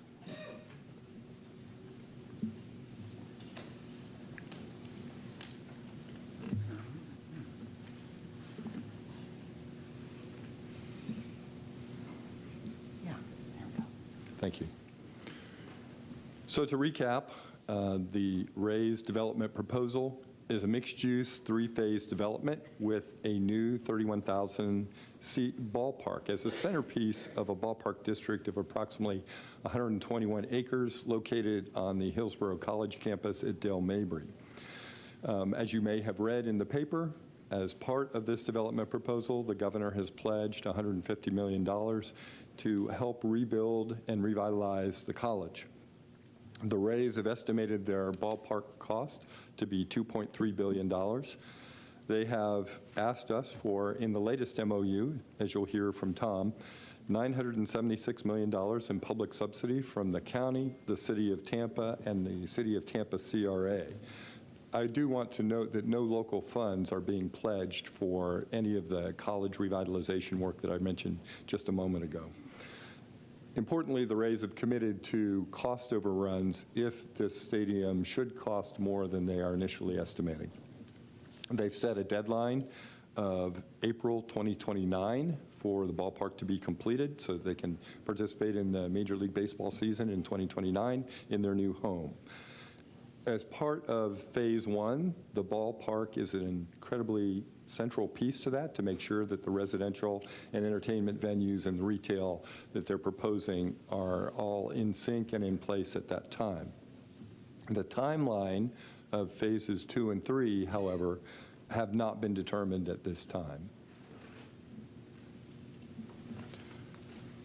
As you heard from AECOM about a month ago, the economic impact for this proposed development was based upon data provided by the RAISE development consultant. AECOM, from that information, estimated that about $7.6 million square feet in the ballpark district over the next 30 years, with a $2.2 billion fiscal impact during that time for ad valorem taxes, both for the city and the county, state and county sales taxes, and the tourist development tax. There are other minor funding sources that go into that as well, but I didn't want to clutter up the presentation with that information. But there are other funding sources that the county and city can expect to receive. Phase 1 assessed values were estimated to be $1.1 billion in 2034. The total assessed values are estimated to be $4.8 billion for the entire stadium district in 2058. Now that includes the tax-exempt facilities such as the ballpark and Hillsborough College. I would note that the development mix and minimum valuation still need to be quantified in order for us to be able to provide you any information on a return on investment for the public dollars. The guiding principles that staff has upheld throughout these conversations with the RAISE are as listed in the PowerPoint. Number 1, do not jeopardize the county's AAA credit rating. Number 2 is to minimize development risk. In other words, local funds should not go into the project until all private financing is identified, verified, and secured. Public bonds have been validated, and all legal issues that may be associated with this deal transaction have been resolved by a court of highest jurisdiction. The last principle is very important. No public funding for items or areas of the stadium that do not have a direct public benefit.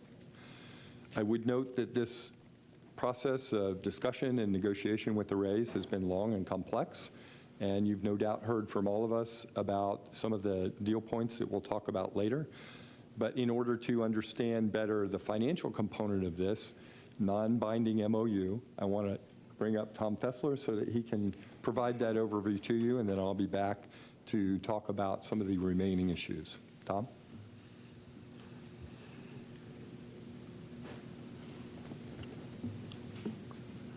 Good morning, Commissioners. Tom Fessler, Chief Financial Administrator.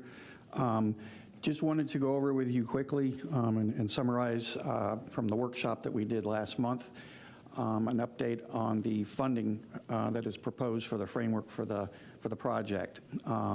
As you can see here, the primary funding sources, the funding sources identified are the community investment tax, tourist development tax, some county reserves or cash, a community redevelopment area, and CDBG disaster recovery. The points to make here are, in addition to that, I guess the state of Florida, as you know, has donated land for the project, and it's committed to certain transportation improvements also, and for the relocation of Hillsborough College. One thing that you'll see here is that we now have, and what is different than we showed you last month, is a payment schedule that goes out for 4 years. So we've kind of converted primarily the community investment tax piece from a year one upfront amount that included bonding to a pay-as-you-go approach over a 4-year period. As it relates to the community investment tax, that's the total here is $440 million. As you can see, $360 million from the county, from the city portion, $80 million. The planned projects that are currently in the CIT, no impact on them at this point, or no impact on them. There's a 3% growth rate for revenue that's assumed. Importantly also, school district funds, Plant City and Temple Terrace are separate from this proposal, and there are no impacts on them. Again, the biggest change since the last time we met with you is that we've gotten to a point where we've agreed with the raise on a 4-year payment schedule for the community investment tax with no bonding. That gets rid of a lot of the complications that we had at the last time that we spoke to you as it relates to, we've kind of moved away from the idea of basing some of that bonding based on growth above that 3% level. We've backtracked on that and just kind of simplified things. The other things to point out would be that non-residents, we estimate, will probably pay anywhere from 16 to 20% of the total sales tax that's collected. And finally, if we do move forward on this, or you move forward on this, this project will need to be added to the eligible list of CIT projects, which means it will have to go through a public hearing process. This information here is the tourist development tax. We are proposing, or what's being proposed is $263 million of bonding, $40 million from reserves that we currently have available in the first 3 cents of this tax and in the 6th cent. Of note here, one thing that has changed since the last time we met with you is that the Rays have requested that if there is future capacity after an initial bond has been issued, that we come back with an additional $35 million bond as capacity is available. Again, just want to summarize what the 6 cent is currently being used for. Currently, 30% of it is going to Visit Tampa Bay for marketing campaigns. We have a $2 million a year commitment for the Tampa Convention Center, which goes out through 2031, so we would have to find an alternate funding source for that. And then finally, this 6 cent has been funding the cultural assets program of the county to the tune of about $1 million a year. And then one of the other primary funding sources, cash reserves. You've seen this information before. The point we wanted to make here is that these are some unrestricted reserves. We are proposing in the framework up to $103 million. I've listed here, as you can see, some potential funding sources for that. Reserves of these types do provide flexibility within our budget, so that if we have any unforeseen needs that come up, opportunities, any revenue shortfalls, things of that nature, reserves in some of these areas do provide us with more budget flexibility and kind of a cushion. So what we would propose at the $103 million level, while that would reduce some of the flexibility in our budget, we think it would be done in a manner that would still allow us to have sufficient reserves to address some of those unexpected things. And with that, I'll turn it back over to Greg. Thanks, Tom. So we want to go over some of the key deal points in this MOU. First, we want to reemphasize that it is non-binding. This is literally the next step that needs to occur for us as staff to enter into discussions with the Rays and the City of Tampa and the CRA on definitive agreements. There are a number of those that need to be structured, and in order for us to be able to move forward, we need this MOU. That's why we're bringing it to you. It's an interim progress report, if you will.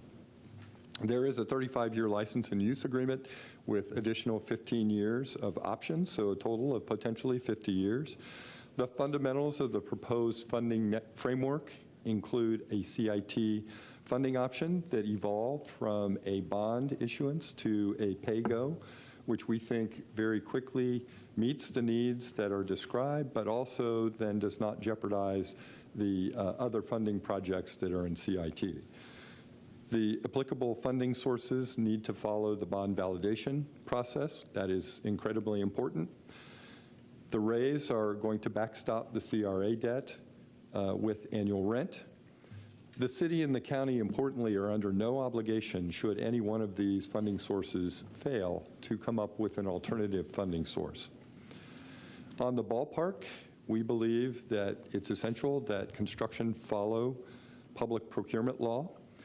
We also strongly believe, and have reiterated in our conversations with the Rays, that public funds can only be used for public areas of the facility. Value engineering of those public areas needs to take place. We need to be involved in that conversation so that we can best understand and apply public dollars appropriately. The Rays would cover cost overruns, as I mentioned earlier. The county would own the ballpark after construction, and the private use areas, importantly, would pay property tax. We still have some items that we need to clarify as part of the definitive agreements. As I mentioned earlier, this is the next step with the MOU. It is important for us to know that we have board support so that we can move forward on clarifying these issues in the definitive agreements. First would be the funding backstop and surety for a portion of the CIT funding. We anticipate that we'll be able to obtain grants and other funding sources to help with some of the projects in CIT, and we want to make sure that we're able to perform on those projects that we talk to the public about. The source of funding for CapEx, which is essentially maintenance, needs to be identified, and we need to agree on what that's going to be. The future development mix, the ownership of non-ballpark land underlying the private development needs to be defined, and we need to understand the impact on ad valorem taxes. We need the raised commitment on a minimum valuation for private development, of course excluding the ballpark, college facilities, and other tax-exempt uses. We need to also understand what the recourse is if that development component does not materialize. We all want to believe that that's going to happen. As President Reagan famously said, trust but verify. So that's been our approach through this conversation. The ballpark cost estimates, scope of value engineering, and the government input on design and construction of public spaces is critical to us.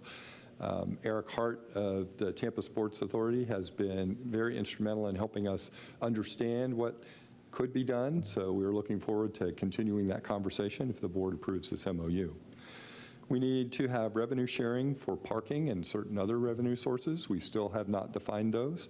And finally, we need to more formally define and describe the community developments agreement so that the community benefits agreement so that the community understands exactly what the rays are providing ancillary to this stadium.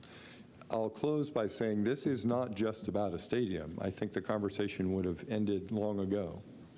This is more about the entirety of the development and the proposed potential return on investment. We need to get to the point where we can tell you as staff, here's what we expect to see as a result of this development. We're confident that we can do that given the right information and given the time to develop that ROI. With that, Tom and I'm sure the county administrator are available for questions. All right, thanks, Greg. I want to thank you and Tom for that excellent presentation. Board members, I'm going to make just a couple opening remarks, and then we'll open it up for board discussion. I am going to keep my remarks very brief today and save most of my comments for the final vote. Today is a monumental day in our efforts to not only secure a forever home for the Tampa Bay Rays, but to reach an agreement on a generational project that will be the largest development in Hillsborough County's history. Having worked on this issue for over 16 years now, I can tell you that this is the closest we've ever come to finalizing an agreement with the Rays. However, as Greg stated a couple times, this is not the final vote. There's still considerable work to be done in order to get into position to vote on an agreement. However, the MOU is an enormous milestone by establishing the framework to address the remaining issues and to finalize the 6 or 7 lengthy definitive documents that will make up the final agreement. As we've seen and heard, the critics are out there, but they will always be out there. I've learned throughout this journey that for many of the opponents, not all, but many, no deal will ever be good enough unless there's zero tax dollars being utilized. That's just a philosophical belief, and that's okay. And this is evidenced by so many of the emails and phone calls that lead with zero tax dollars for billionaire owners. Now, notwithstanding the critics, let's not lose track that this is a work in progress. The framework in front of us has evolved and improved, and by letting the process continue to play out, the final product should continue to improve. At the end of the day, regardless of where you stand on the issue, today's vote is on a non-bonding MOU. There's zero downside to letting Bonnie and staff continue to negotiate in order to reach the best possible deal for the county and the taxpayers. So I would encourage board members, I would encourage city council members to keep an open mind, take a holistic view and macro perspective of what a once-in-a-lifetime transformational project can and will do for our community. I'm going to close with just, I want to thank county staff. I want to thank Bonnie, Greg, Julia, Tom, Sam, the county attorney's office, in addition to Eric Hart, CEO of the Tampa Sports Authority. They've really worked day and night to get us to the point where we are today. As Bonnie said, this is a complex agreement with many short and long-term issues that warrant careful consideration, and they've been extremely meticulous in their review and analysis, and that's truly appreciated. So with that, we'll open up a board discussion. Commissioner Miller. Thank you, Chair Hagan. Before I get to my prepared remarks, I want to take a brief minute, and he named your entire team, I think by their name, but I want to personally thank you, Bonnie. I know that I've probably been tough on you on a lot of issues, but the respect that I've gained watching you negotiate this deal and lead your team through it has really been unbelievable. So I just want to take this opportunity to thank you and let you know that you're appreciated, not only up until this point, but as we move forward, should the vote go through today. With that, I would like to take a moment to sincerely thank all of the thousands of Hillsborough County residents who have reached out to me personally and through my office over the last several weeks. Whether someone supports this framework or has concerns about it, one thing is undeniable. This conversation has sparked a level of civic engagement that is truly unprecedented. The last time our community saw this kind of passionate public dialogue was in the 1990s, when local leaders before us made the decision to pursue a public-private partnership to bring what is now a massive Hillsborough County public asset and home to the Tampa Bay Lightning Benchmark Arena. At that time, many viewed that investment as risky and as an unnecessary burden on the taxpayer. But together, this community helped create a public asset that has become a driving force for economic growth and revitalization. Today, that venue is not only home to one of the most successful franchises in professional sports, but also to concerts, conferences, community events, and major entertainment experiences that benefit our entire region. Raymond James Stadium, home to our two-time Super Bowl champions, the Tampa Bay Buccaneers, had a similar situation when the stadium was built in late 1998. This is another public-private partnership that was largely funded through CIT and other sources that has generated billions in regional economic activity alone. Our community asset has been home and host to 3 NFL Super Bowls, massive college football conference bowls, WrestleMania, and so much more. That stadium has been able to attract internationally attended events such as Taylor Swift, BTS, Morgan Wallen. Our own Tampa Sports Authority reported that Taylor Swift's 2015, 2018, and 2023 concerts brought in over $1 million in tax revenue alone into this county. She didn't go to Orlando or to Jacksonville for her Eras tour. She came right here to Tampa Bay. The only way you attract events like that consistently year after year is to invest and maintain our assets. Our city would not be on the entertainment map being compared to the likes of Nashville, Atlanta, New Orleans, or any other hub without these investments. Tampa Bay was not built overnight. It was built because leaders were willing to step back, look at a bigger picture, and invest in our future for this community. This MOU that was presented to us late last week is non-binding and is an extension of what this exact commission voted on 7-0 a few months ago. It simply allows us to move forward with the negotiations and to spend more time ironing out the details that will be and should be further discussed. To echo the comments of Chair Hagan and Mayor Castor, this will not create an additional tax burden on our residents. I would not, have not, and will not support that. These decisions are never easy. They should be debated thoughtfully and openly. But throughout our history, Hillsborough County has grown strongest when we were willing to invest in ourselves, believe in our potential, and think boldly about what the next generation can inherit from the decisions we make today. We will have and continue to make investments not only in our public community assets, but also in our roads, schools, public safety, infrastructure, and more. I believe in this community, and I will invest in Hillsborough County every single time. With that, Mr. Chair, I'd like to move to approve B1. Second. Okay, we got a motion to approve the MOU by Commissioner Miller, second Commissioner Myers. Commissioner Cameron Cepeda. Yes, thank you. Well, I believe that we should not allow the CIT to be used for the new stadium. We have so many important infrastructure projects that would be pushed back. And also, there was mention of no general revenue funds would be used, but yet we're showing that reserves and cash of $103 million would be used. We live in a hurricane zone, and we need to keep our monies and our cash, and keep our monies reserved. I mean, there are emergencies that come up. As you can well see from the past hurricanes that we've had, there was such major destruction, and I can't believe we would would even consider using our reserves for this. Is just really outrageous. And also, we've heard people on the left, the right, and in the middle who are opposed to this, and it's just amazing, and I really thank them all for coming out here today, and hearing the voices of the people is so very important, really on both sides. But as we can see, the supermajority of the people do not want this, and for that reason, I will not support it. Thank you. Commissioner Myers. Thank you, Mr. Chair. First, I'd like to thank Bonnie Wise and her team in the County Attorney's Office for working with the partners to bring us a non-binding MOU today. And to thank those who have spoken this morning for or against the raise. The citizens of Hillsborough County constantly express that we need jobs and we need housing. And this MOU that we're working on today will give us that.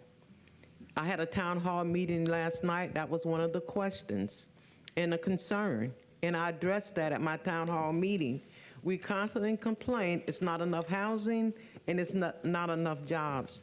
This is an opportunity to bring at least almost 12,000 jobs to the community.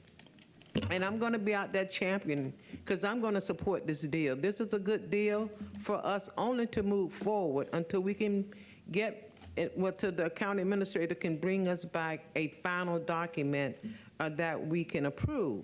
But I also want to express that I want to make sure that Visit Tampa Bay, because I work with Visit Tampa Bay along with the other commissioners, bringing conferences and exhibits here to our county.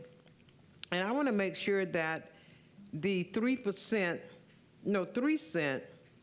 let me find it on my notes. Hold on 1 second, I'm on the wrong. That the 3 cent be replenished back into our reserves to allow Visit Tampa Bay to continue its marketing strategies and made whole. Visit Tampa Bay markets all over the country, bringing, and I must say, the Divine Nine. The Divine Nine had the opportunity to be here this year, the past 3 years coming to Tampa. It's a first for the African American historic Black fraternities and sororities coming here. Just the economic impact of a sorority or fraternity coming here is over $1 million just for one day. Just when the Capitals were here, they spent $2.5 million one night eating chicken wings and drinking because they had 25 million people right here. So that's why I'm pushing Visit Tampa Bay, because we all know what they do here for our county.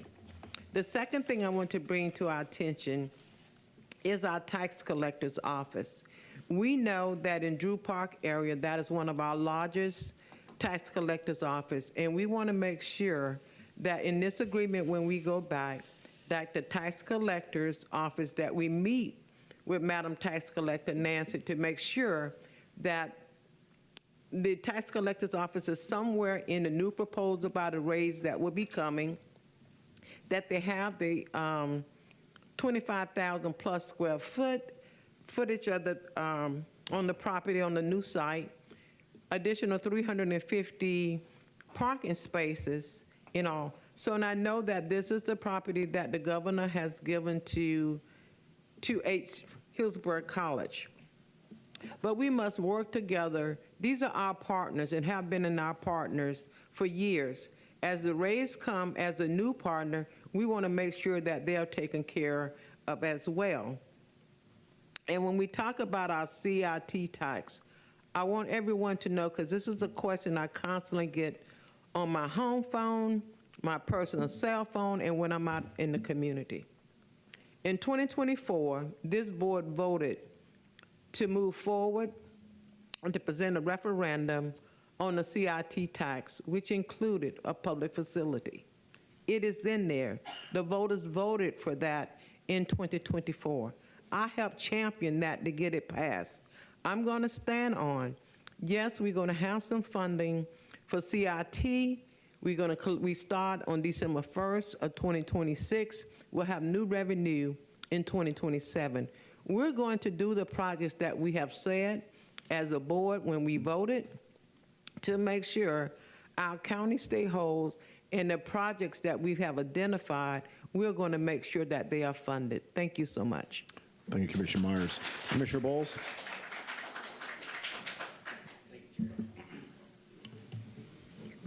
Thank you, Chair Hagan. I appreciate it. I would also at least like to recognize Greg, Bonnie, Julia, Tom, and your staff for at least trying to bring forward something to us that that we asked for, you know, all sources, all opportunities that are there. And, you know, those are some high expectations, and you've done that, and I appreciate your efforts. We've all gotten the phone calls and emails, and one of the biggest concerns that I'm hearing and have read in that is that if we move forward with this MOU, and this non-binding MOU that is, that it's going to come at the expense of public safety. I understand why people feel that way, and spending 30 years in the fire service, you know, that gives me a perspective on it that I don't think anyone here in this board has. I've been a consistent advocate over those 30 years for expanding our system to meet the demands of the growth of this county. That goes, I don't think anyone could challenge me on that. But when you look at what actually is in front of us today, that's not what this proposal does. Right now, in the past, we've had individuals come up before the board and say that we have a deficit. We do. We have a deficit of 26 fire stations at this point. And that's brought forward by the county's own CIP fire rescue master project plan.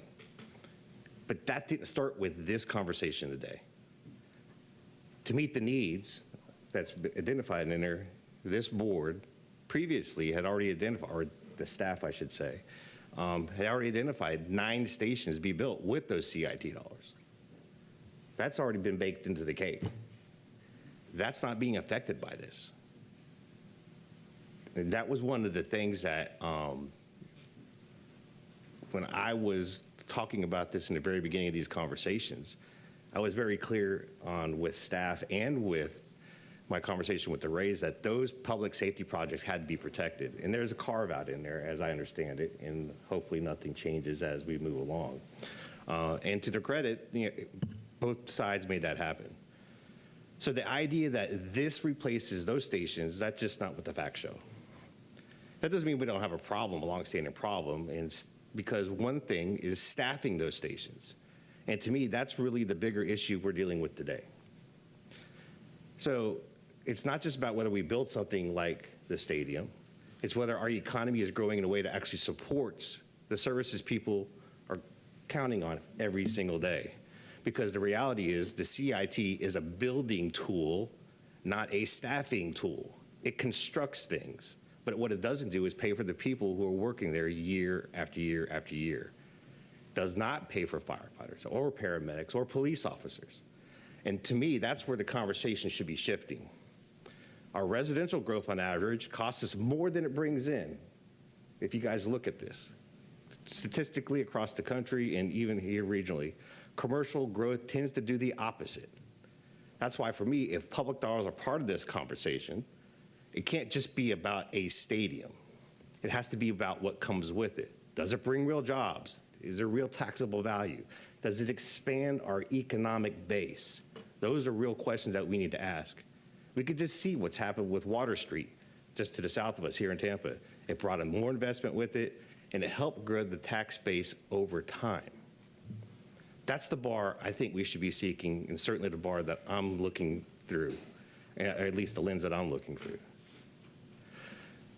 So when I look at this, I'm not from a yes or no position on the stadium. I'm asking, does this really move the needle and become a catalyst? Does this bring something with it? Because if it does, that helps us fund public safety. And then, of course, the infrastructure that goes forward. If it doesn't, then we need to be honest about that and think about that. So where I land on it is pretty simple, to some degree. I'm open to continuing this conversation because this is a non-binding MOU. And there's still opportunities, I believe, to have some movement all over the place. We need to see, not just here, because what's real financially and what's still being worked through on the surrounding development needs to be presented. What it's going to grow for our tax base and our capacity with a clear path forward. We need real guardrails on public dollars, absolutely, so that we're not coming back years later and trying to fill those gaps. We need to make sure that this fits within our broader responsibilities with our current partners, and especially when it comes to public safety and infrastructure. And as Bonnie and her staff work through all this, I'm sure we'll be able to take a harder look at what the details are. And at that time, at the end of the day, it's not just about getting a deal done, but making sure that you and your staff and we get this right. So I'm hoping that this will pass, at least for today, and you will have my support. Thank you. All right, thank you. Commissioner Cohen? Thank you very much. I don't want to repeat everything that's been said, but I do have to say that the work of our staff in this situation has just been so exemplary, it really does deserve to be called out again. Bonnie, Greg, Tom, Julia, Sam, everybody that's worked on this, not just for us, but for the city of Tampa, for the Sports Authority. This has been weekends and nights and late night conversations and all kinds of constant creative thinking in order to bring us to this point. And if not for all of your talent and hard work, I honestly don't know that we would have gotten here. I don't normally quote from newspaper editorials from this dais, but what the Tampa Bay Times said yesterday, I really thought bore repeating because it really sums up very much the choice that is in front of us. The choice before local leaders is not between this memorandum and a perfect, fully settled agreement. The choice is between moving this process forward or letting it collapse before the real negotiations are finished. It is a vote to continue. We've heard today about the framework that has been come to, but we've also heard that there are going to have to be very serious and detailed agreements that are going to have to come behind it in support. And they're going to address many of the issues that were brought up today and many of the issues that were brought up in the many emails and phone calls that we have all received. And let me tell you, those have been a robust bunch. There have been people against, there have been people for, there have been people that are on the fence, sort of debating with themselves and writing whether or not it's a good idea. But the bottom line is that to not move the process forward, to simply put the brakes on it at this moment, in my view, would be highly irresponsible. I was on the Tampa City Council when we approved the Water Street development. I didn't know at the time that it was going to turn into what it's turned into today. A place that is absolutely packed with people having a good time, spending money, visiting, paying taxes, attending sporting events, living, working, playing, and learning at the USF Medical School. You do have to have some faith in our community in order to make a step forward on a vote like this. But I believe in this community. I believe in Tampa, I believe in Hillsborough County, and I believe in the region. I believe that the region will support this team if it's in the right place, in the right circumstances. And that is what this is about getting to. We have a lot of issues that we have left to discuss and to settle. Commissioner Myers brought up the issue of Visit Tampa Bay and the tax collector. I'm not going to go back through those issues. They're well known to everyone. Commissioner Bowles talked about the very important public safety considerations that we have to take into account when we make spending decisions. I would point out that the Tampa Police came out in support of this proposal yesterday because they think that it will be actually an enhancement to public safety as opposed to a detriment. We also have to take care of our existing teams, the Buccaneers and the Lightning and the Yankees, and this board has already done a lot with those teams, and we're going to continue to. But they're part of this discussion as well, and we need to consider their needs over the next 15 or 20 years. And then finally, the Tampa Convention Center was mentioned. We have obligations to the Convention Center through 2031. We need to fulfill those obligations, and we need to continue to support the Convention Center because it's also a source of revenue for the county and for the entire community, brings a lot of people in here. One of the things that will be very helpful to broadening the appeal of the Convention Center is this development and all of the hotels and restaurants and amenities that we'll offer. Anybody that is considering visiting here now has an entire added neighborhood to build their program. And that's something that will be very, very attractive in the future. Someone in the audience mentioned in public comment the issue of expansion fees and the fact that Major League Baseball, I see you're pointing to yourself there in the front, Major League Baseball is going to have an expansion as soon as this deal is done of 2 additional teams. And the 2 teams, the 2 cities that are able to land those teams are going to pay $2 to $2.5 billion apiece to Major League Baseball in expansion fees just to have the right to put a shovel in the ground. They are not, all 10 of the cities that were named today are not competing for that opportunity because it's a loser. They're competing for the opportunity because they believe that it's something that can be a catalyst for economic development. And if you believe only half of the forecast made by AECOM, this will be a home run in terms of the return on investment from the CIT investment. We will get more money into the CIT than we will ever take out of it for this project. I do want to close on the CIT because I do want to compliment Commissioner Miller. You may not have seen it, but last week, FDOT appropriated $100 million toward the Lithia Pinecrest work that was supposed to come directly out of the community investment tax. That money is now going to be paid by the state, by FDOT doing some of that work. That is because of the fact that Commissioner Miller advocated for it, and it's because the state has showed us that they're interested in this proposal succeeding too.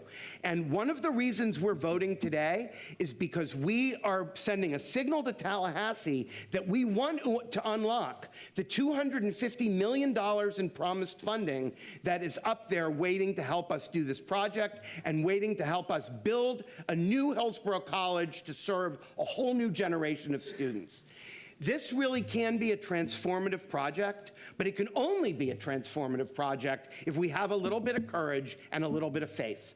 And that means saying yes today. This isn't a final yes, it's a conditional yes. But to say no puts the whole thing to bed. It's over. And the rays will be out of here before you can blink. So I am thrilled to support this today so we can move it forward. And we'll have plenty of opportunities, at least 6 or 7 of them, with the upcoming agreements to vote up or down on the details. And I have no doubt that everyone that was heard on this is going to be heard on that as well. So that's where I am on it. All right, excellent remarks. Commissioner Wilson.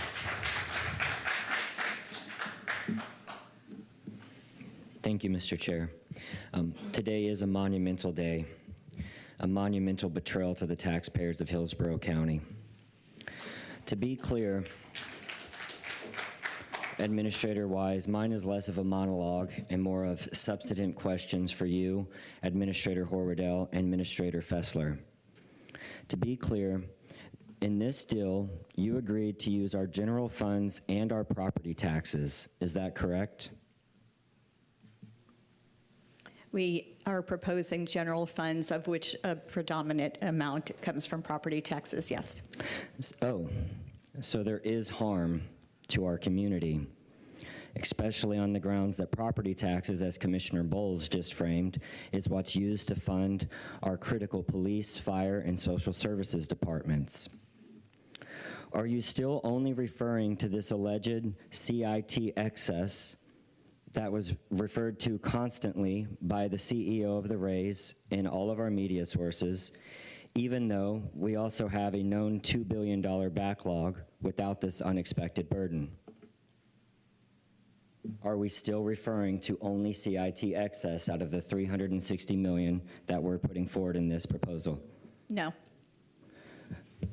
So there is harm to this community. You agreed to raid our reserve funds, the same funds you have told me repeatedly over the past 3.5 years in the past that would negatively impact our AAA bond rating if we used them. Will this impact our AAA bond rating if we use our reserves? In my opinion, it will not impact our AAA rating. Have you received any documentation to substantiate the $2.3 billion price tag of this stadium, such as detailed site plans? If you have not, how do you have an understanding of the framework of the deal without this information? As we mentioned in the agenda cover sheet, that information needs to be forthcoming, and we won't move forward with documents until that is received. So we do not have an understanding of the understanding.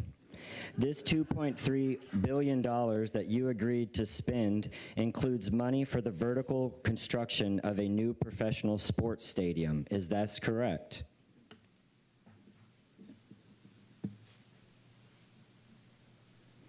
The $2.3 billion that you agreed to spend includes money for the vertical construction of a new professional sports stadium. Is that correct? We have not agreed to spend $2.3 billion. Is any of the money allocated for the vertical construction of a new professional sports stadium? It is for a professional sports stadium. That shouldn't have even required thinking. Thank you. Jane Castor stated at the press conference that the county agreed to this deal, the county being you, the administrator, that there was, quote, no sticking points that she is aware of, end quote. Do you agree with that statement? You want me to comment on the mayor's statement? Do you agree that there's no sticking points of this deal? Mr. Herwedel outlined a series of issues that are still remaining. Okay. The city of Tampa also has to agree to this deal and has to have an understanding of it, correct? I previously mentioned the city of Tampa will be addressing this MOU tomorrow. Okay, so there seems to be a misunderstanding to this alleged understanding. Why are there no mentions of and obligations to the development surrounding the mixed use of the stadium? Commissioner, if you don't mind, I'll answer that question because it has to do with the way it's drafted. There is an obligation for them to provide us, the Rays to provide us, both the minimum valuation and the development program prior to and as part of the definitive documents being brought forward. What elements will be bonded and what is the total interest payments? Right now, we are only proposing to bond the tourist development tax, and the city is proposing to bond CRA bonds. And what is the total interest payments of the suggested bonding? I think we don't know that exactly just yet because we don't know what interest rates will be when we issue the bonds. Just give me a best guess. You're a bonding expert. I think the interest on the tourist development tax is about $300 million. $300 million, so that increases the local taxpayers' total burden to about $1.3 billion, and I hope that the media starts correctly reporting that.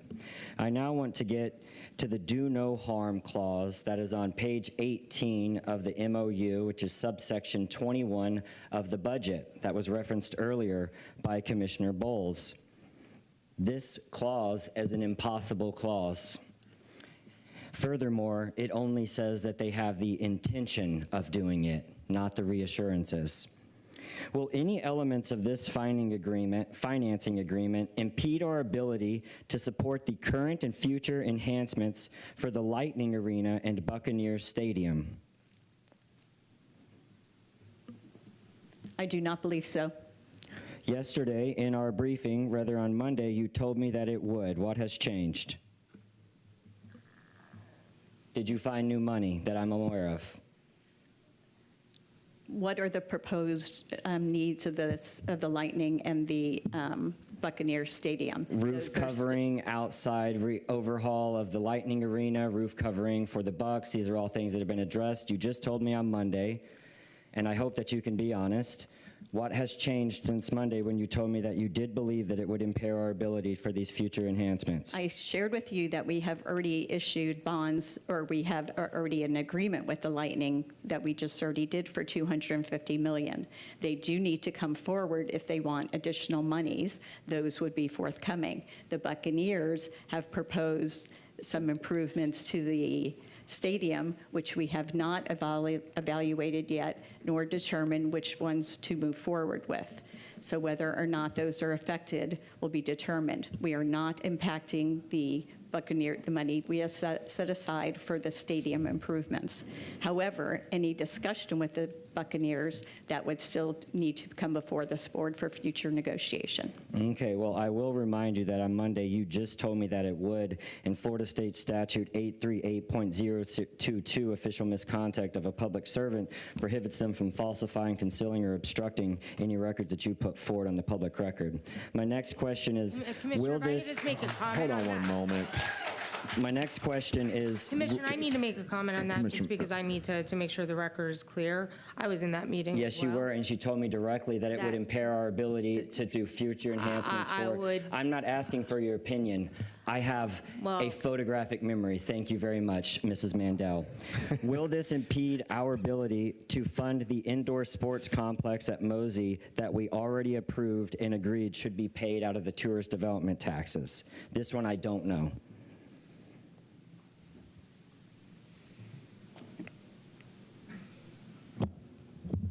Commissioner, I'll answer that one. No, that is not contemplated as part of the funding mix. I would characterize the funding mix at this point very much like I think Commissioner Bowles said it was mixing a cake. We have the ingredients. There may need to be some adjustments in the ingredients, and I think that really is why we're looking for the board's authorization to continue to move forward, because the ingredient list won't be finalized until such time as we have definitive agreements. So it doesn't, or you don't know? It does not, to my understanding at this point. We are in the process of defining what those ingredients are and making sure that we have the right amounts so that everything that the board has asked for, we can represent. Well, the board specifically asked that we not consider general revenue funds and only CIT excess, and we are now no longer doing that. That was made very clear before, so we've moved way beyond what the board has asked. Will this negatively impact our ability to maintain our cultural asset improvements we currently provide? And what about our ability to maintain the same funding to visit Tampa Bay? What we're using the 6 cent for now, we will either have to find alternative funding sources or make changes to those programs. So then there is harm.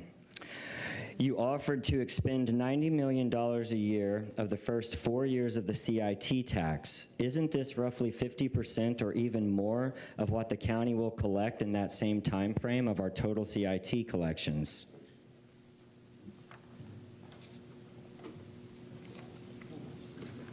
Little less than half. A little less than half. If so, please be specific on what projects will be delayed and the proposed incurred inflationary cost increases to those projects. So at this time, and I think it's important to provide a little bit of context and background, after the beginning of the fiscal year, this current fiscal year, the county administrator asked us to begin work on the upcoming CIT list for the new CIT, the renewal. So we convened staff. We were in the process of putting together a list that ultimately we would bring back to the board for your approval and authorization to move forward on those items. When we learned that the Rays were considering relocating to Tampa. As you can imagine, given the substantive nature of the request and the funding sources that were identified and whether or not they were available or not available, we felt that the only way that this could even remotely begin to work was for us to bring to you this concept, because if in fact the board agrees and the definitive documents do include some CIT funding, that changes the mix of the first 4 years. It doesn't mean that they won't ever get done. It does mean that the mix changes. I would note that what we're considering falls within the project categories that were defined by the board before the referendum. We are not proposing anything outside those categories. For example, in the Public Facilities Fund, there's approximately $545 million. As I mentioned earlier, we're still going through the ingredient list and want to make sure that we bring something back to this board that we think could work. Ultimately, that is not our decision. That is up to this body. $545 million for the public facilities bucket, was that the amount? Or was it 565? 597? I'm sorry, I may have misspoken. I'll ask Tom to clarify. Yes, Commissioner. I believe within the public facilities bucket, I think the 597 included, I believe, some parks projects. 545 were a group of other public facilities other than parks. Of which we've already voted to give 75 to the zoo appropriately. So my point here is that that amount was over the entire 15 years, but you're hijacking it for the first 4 years. So we will have to delay projects in the other categories without question to accomplish this. There's no way around that. And what are the inflationary pressures and cost increases highlighting the next item, which proves more harm to the community?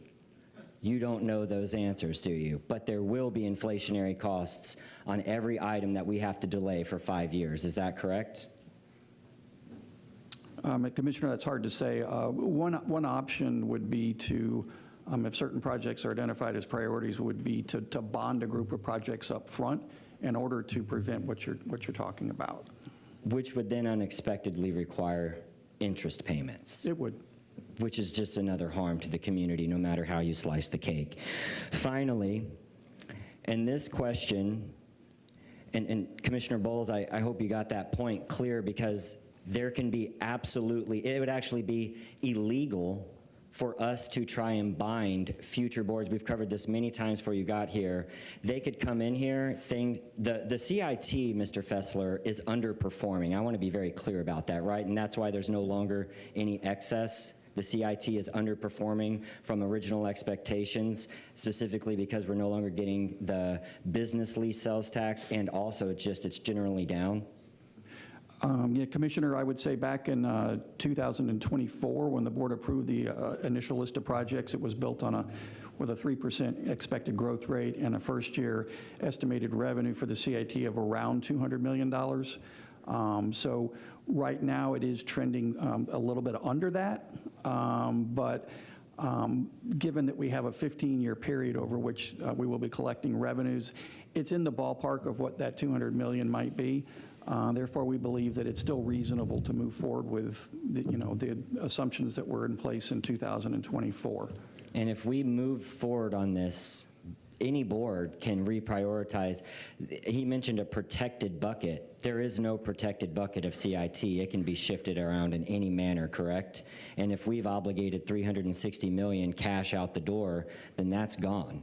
And if it could negatively potentially impact at the end of the day, and nobody can give that promise, our public infrastructure and first responders. I'll just end with this final question. This question is for Administrator Horwedel, Administrator Fessler, Administrator Wise, and County Attorney Julia Mandel. Did any of you at any point discuss, offer, be requested, or be told to move this deal forward despite its current items of impasse, your words, specifically to meet the state legislature's mandate that the local local governments reach an agreement prior to the release of the state's appropriations for this deal. I'm happy to go ahead and start the answer off with that. We weren't promised anything. We went through the process. I didn't ask you for a promise. I asked were any of you Let her answer the question. discussed, requested to move forward with this deal.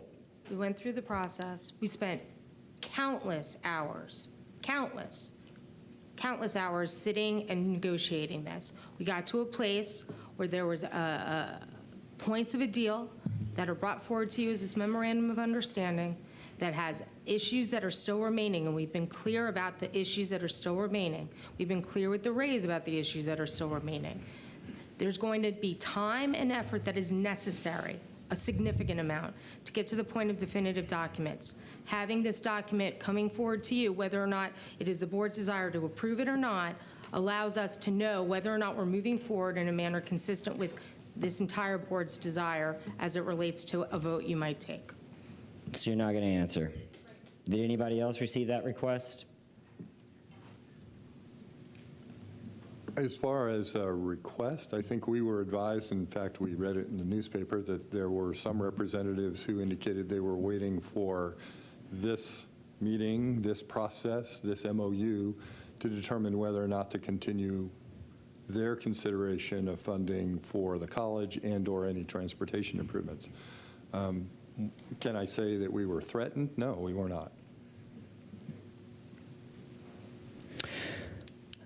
At the end of the day, I liken the do no harm clause as the tactic of a used car salesman. Much of how this deal has been crammed down the taxpayers' throats.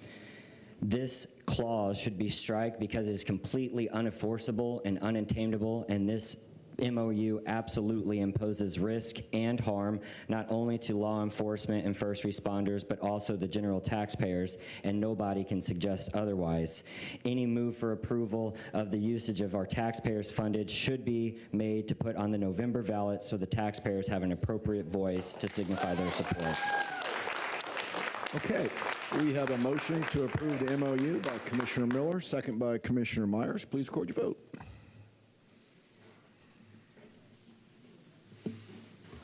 The motion carried 5-2. Commissioner Cameron Cepeda and Wostel voted no. All right. Thanks, everyone. Commissioner Down. Thanks, vote. Bonnie, next up. We can now move to the regular agenda. The next item is item B6. This is to approve a resolution allocating monies for the Brandon Sports and Aquatic Center, converting the septic systems at their facility. George Cassidy will take us through this item. Folks, please try and keep it down on the way out. Thank you. Good morning, Commissioners. George Cassidy, Public Utilities. Item B6, we're asking the board to approve a resolution allocating up to $317,100 in funding for the Brandon Sports Center and Aquatic Center, which we also call High Five, for a septic to sewer system conversion. We're also asking for the board to approve a funding agreement with High Five for these funds to be used in this project. High Five is a nonprofit, community-based organization that offers after-school and recreational programs to the community. This organization meets the requirements for funding under capital funding policy, and the project serves a public purpose.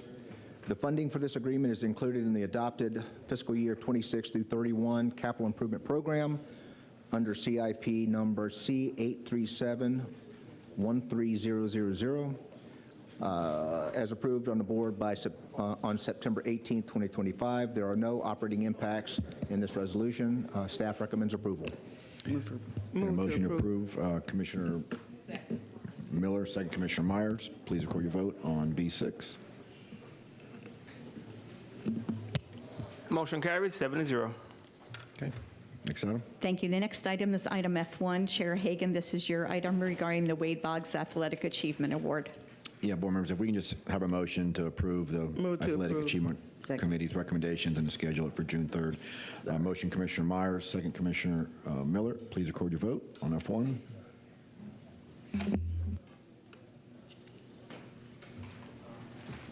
The motion carried 7-0. Okay. Next item. The next item are future discussion items. Any future issues by board members? Seeing none, we're adjourned.